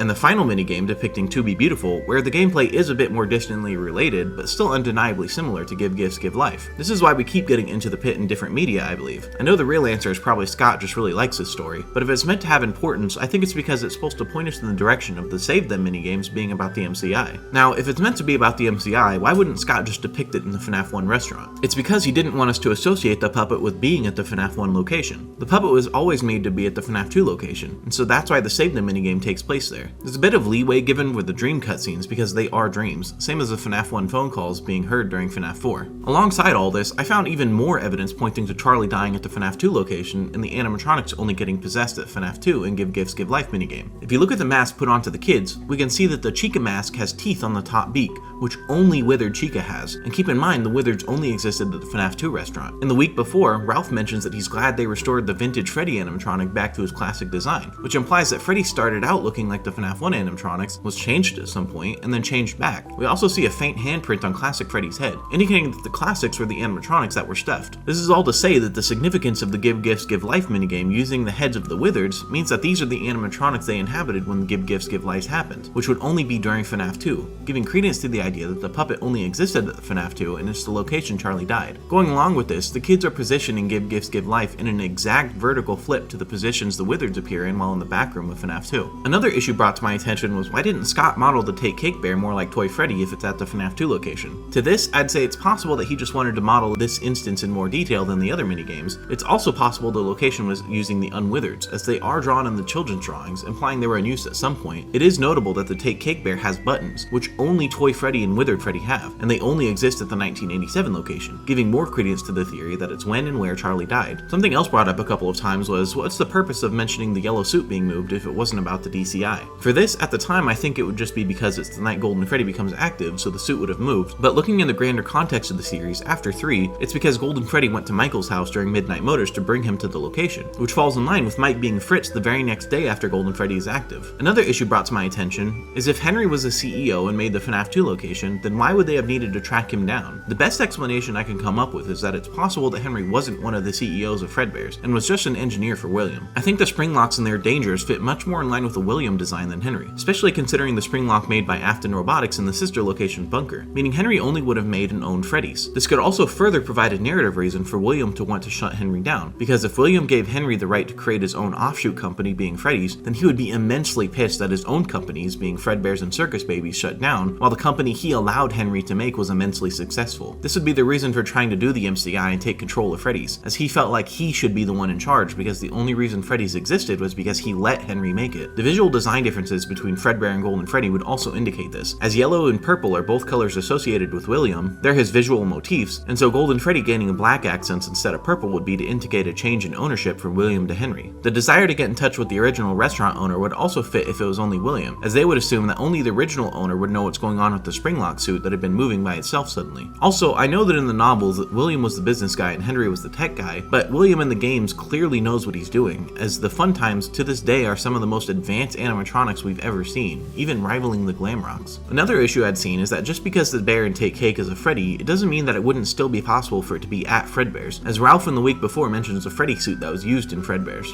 The quote is, "Someone has attached a spare Freddy head, one of the earlier models from the Fredbear days, only twisted around and backward so it's facing the wall." While it is possible to interpret this as being a Freddy from Fredbear's, Ralph also has a quote saying, "He drops you on the floor and turns to pick up a spare yellow Freddy costume." This spare suit is obviously meant to be Golden Freddy, and so it is possible the Freddy head mentioned in the latter quote was meant to be Golden Freddy. I will say though, there are a lot of posters from Security Breach and onward that depict advertisements for Fredbear's, with the character seeming to have brown fur and a black top hat, which is a real wrench in the idea that she had to have died at Freddy's. With this in mind, however, I don't think this alone outweighs all the other evidence presented for Charlie being last, especially since two of the strongest points also come from the Steel Wool era, being the Grave Order and the 87 dice in 5 Laps at Freddy's. It also wouldn't have been reasonable to think that there was a brown bear at Fredbear's at the time of FNAF 2, as when we see Fredbear's in detail in FNAF 4, every single animatronic in the building is yellow with purple details. Another issue presented to me was the fact that there are heavy ties between Pizza Sim and Fredbear's, as in the later games under the Pizzaplex there are memorabilia of Fredbear's everywhere around the FNAF 6 wreckage, implying they're the same building, and with the animatronics in FNAF 6 appearing in the alley in a very similar fashion to Charlie and the puppet in the alley, it implies that they're meant to be connected. I actually 100% agree with this point. I just don't believe it goes against Charlie dying at the FNAF 2 location, because it's very likely the FNAF 2 location is also Fredbear's. The way Ralph mentions, "We're gonna try to contact the original restaurant owner," implies that the restaurant being used was originally something else, which he then mentions Fredbear's.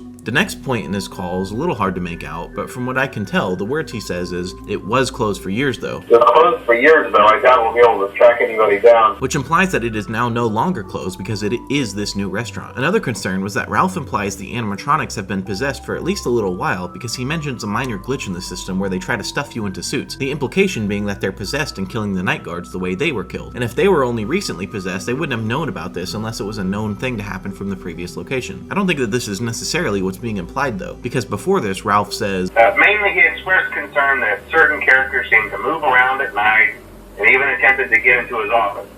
Now, from what we know, that should be impossible. That restaurant should be the safest place on Earth. So while our engineers don't really have an explanation for this, the working theory is that the robots were never given a proper night mode. If this behavior was known, I don't think they'd start out by saying it should be impossible the way that he does. And also the working theory Ralph mentioned seems to have been fleshed out by the time of FNAF 1, when he says, Now concerning your safety, the only real risk to you as a night watchman here, if any, is the fact that these characters, if they happen to see you after hours, probably won't recognize you as a person.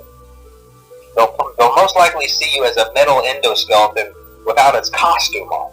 Now, since that's against the rules here at Freddy Fazbear's Pizza, they'll probably try to forcefully stuff you inside a Freddy Fazbear suit. The fact that this behavior was unknown and thought to be impossible during FNAF 2, with them only having working theories onto why it's happening, plus the more fleshed out and confident version of the theory in FNAF 1, implies that the strange behavior only started recently at the FNAF 2 location. It would also seem that William genuinely didn't know about the strange behavior, as he likely wouldn't have started out as a night guard if he thought he would be in danger, implying that whatever he did recently incited it, which would be Charlie being killed. Something else people had an issue with is the Puppet Plush date not being relevant to Charlie, because it was relevant to the Tiger Plush, which Secret of the Mimic trailer indicates was the year David died. I have several issues with this that kind of bleeds into some issues that people had with my interpretation of the canonicity of the books. My first thought is that while the date for the Tiger Plush is relevant to David, the circumstances surrounding the code are different because Mystic Hippo tells you a riddle in-game to get you the code that unlocks it, whereas the code for the puppet is reliant on context clues from previous games, as 1983 is never hinted towards the player in any other way than it being what the code already was in the past. This goes into the last point I had before I get into a sentence-by-sentence analysis of Henry's speech, that being the issue of the book canonicity. If we're meant to believe that 1979 is intended to be the year that David died, then no matter what other possible explanations you might have for the factory looking different, the books can't be canon to the games. Actually, while fleshing this out, I realized that depending on the interpretation, what I'm about to say can be taken as evidence for security breach taking place in modern times like I suggest. Edwin is stated to be 24 years old when he creates the Mimic, and in the Storyteller he's 64 years old. If David dies in 1979, the same year that the Mimic is created, then the Storyteller would take place in 2019. However,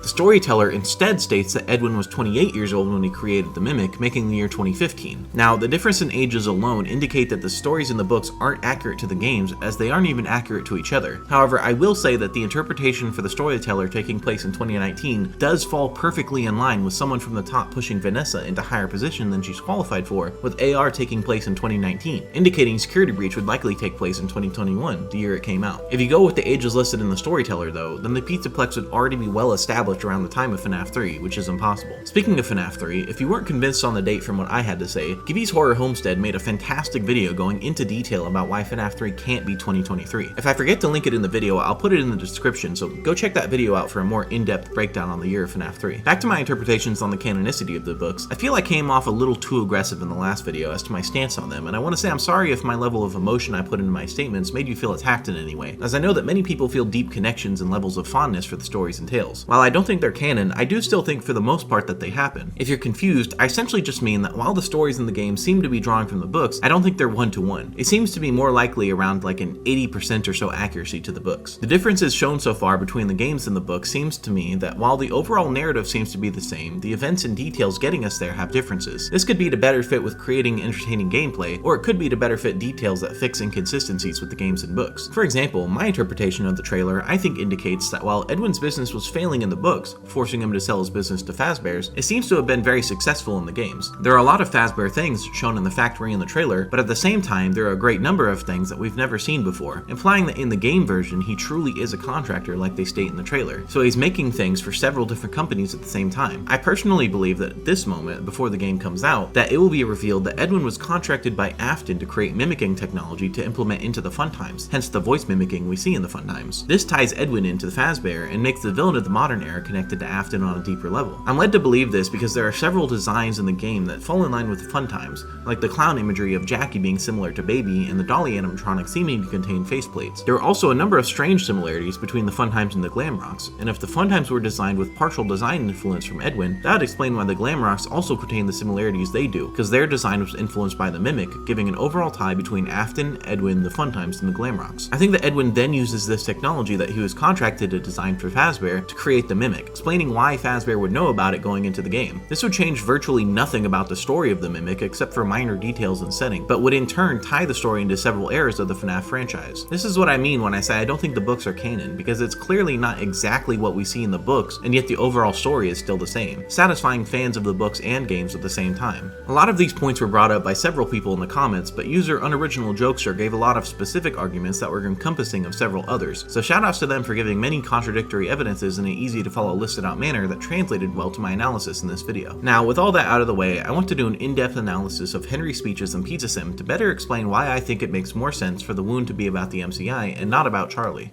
Connection terminated.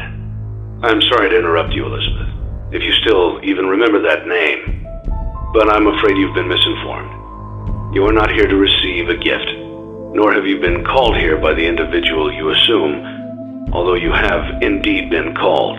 Starting out, we see the subject of his speech initially is Elizabeth specifically, informing the player that her statements to us about our employer were not truthful, but not in the usual sense we see of Baby. This time she herself had been lied to. You have all been called here, into a labyrinth of sounds and smells, misdirection and misfortune. A labyrinth with no exit, a maze with no prize. You don't even realize that you are trapped. Here, the subject of the speech switches from solely Elizabeth to all of the souls of the MCI, which is made more clear through later context clues, but the idea is that here, Charlie is being excluded from the souls referenced. We then also are told that the animatronics are intentionally trapped and misled by Henry, indicating he is the true employer that Baby references, and also the individual who called them here in the previous statement. Your lust for blood has driven you in endless circles, chasing the cries of children in some unseen chamber, always seeming so near, yet somehow out of reach. But you will never find them. None of you will. This is where your story ends.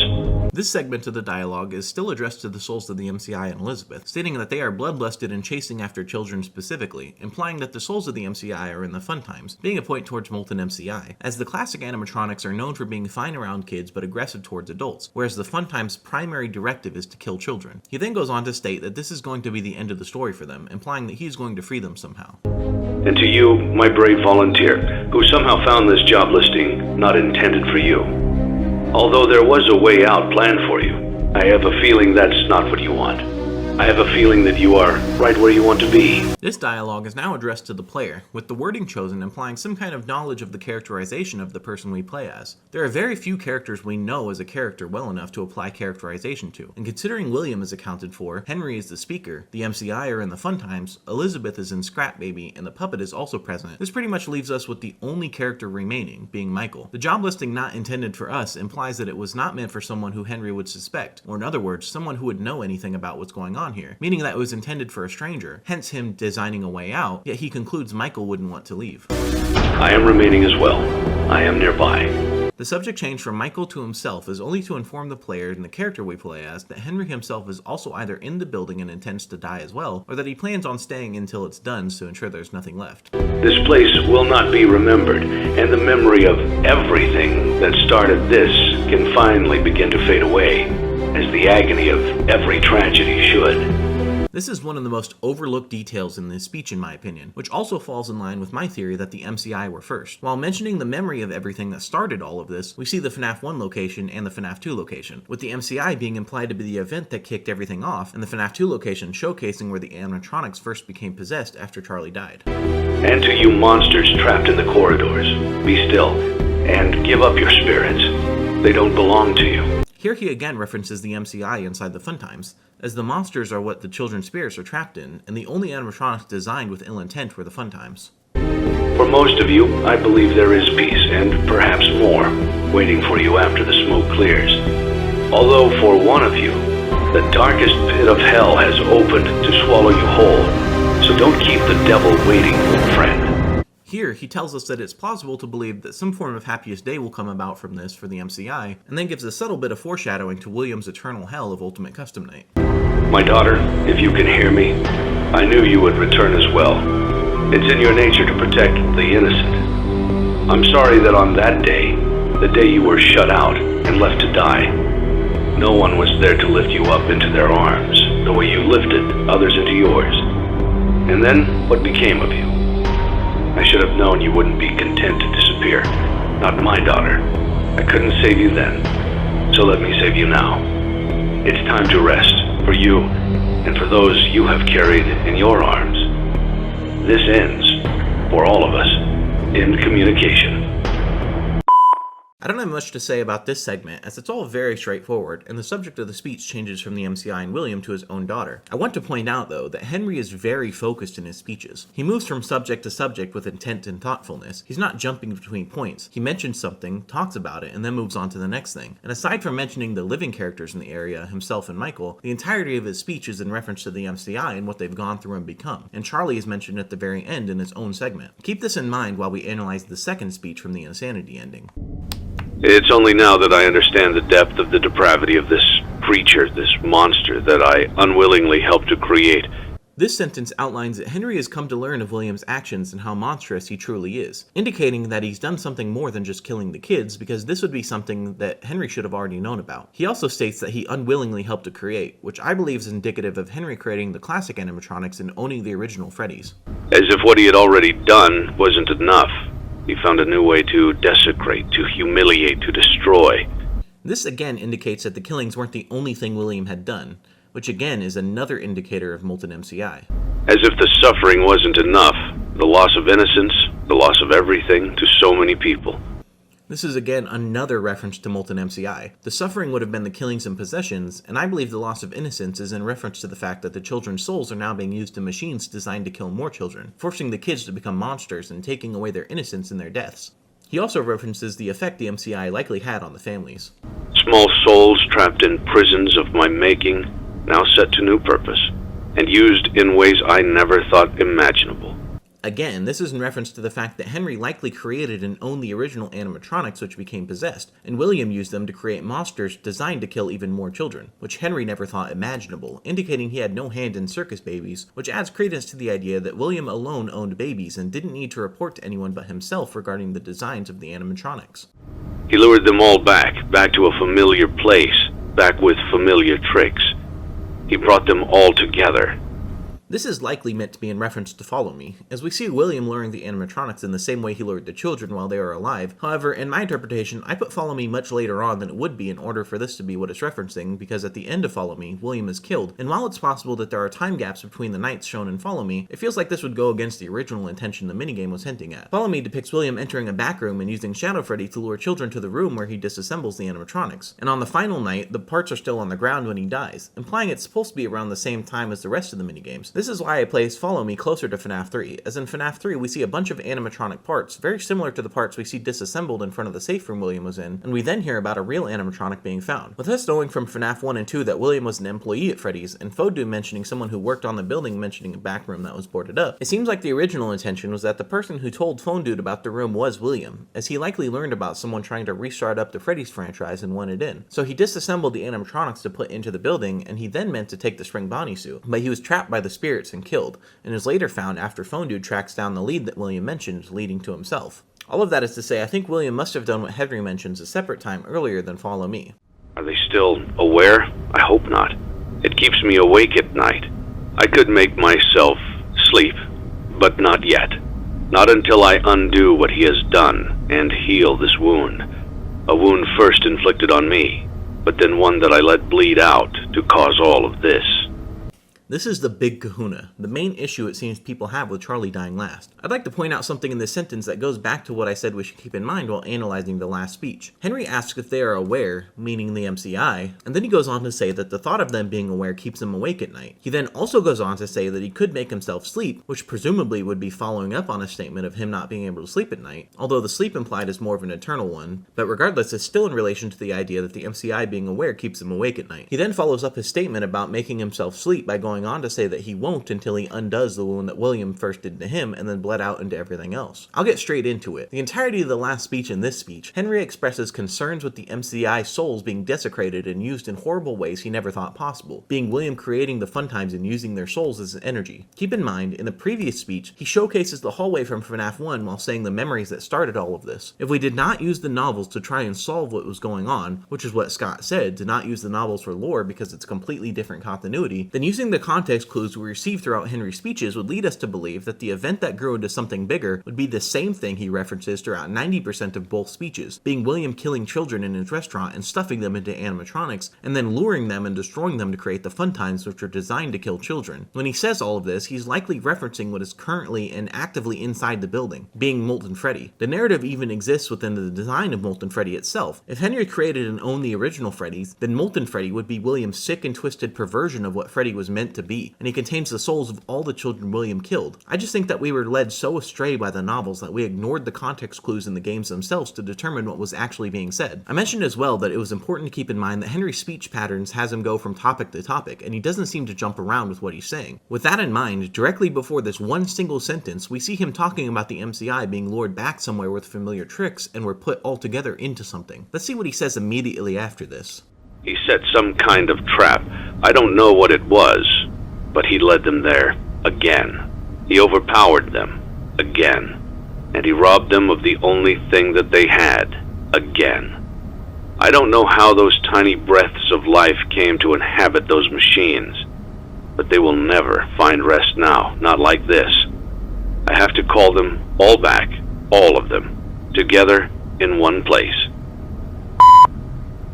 Interesting.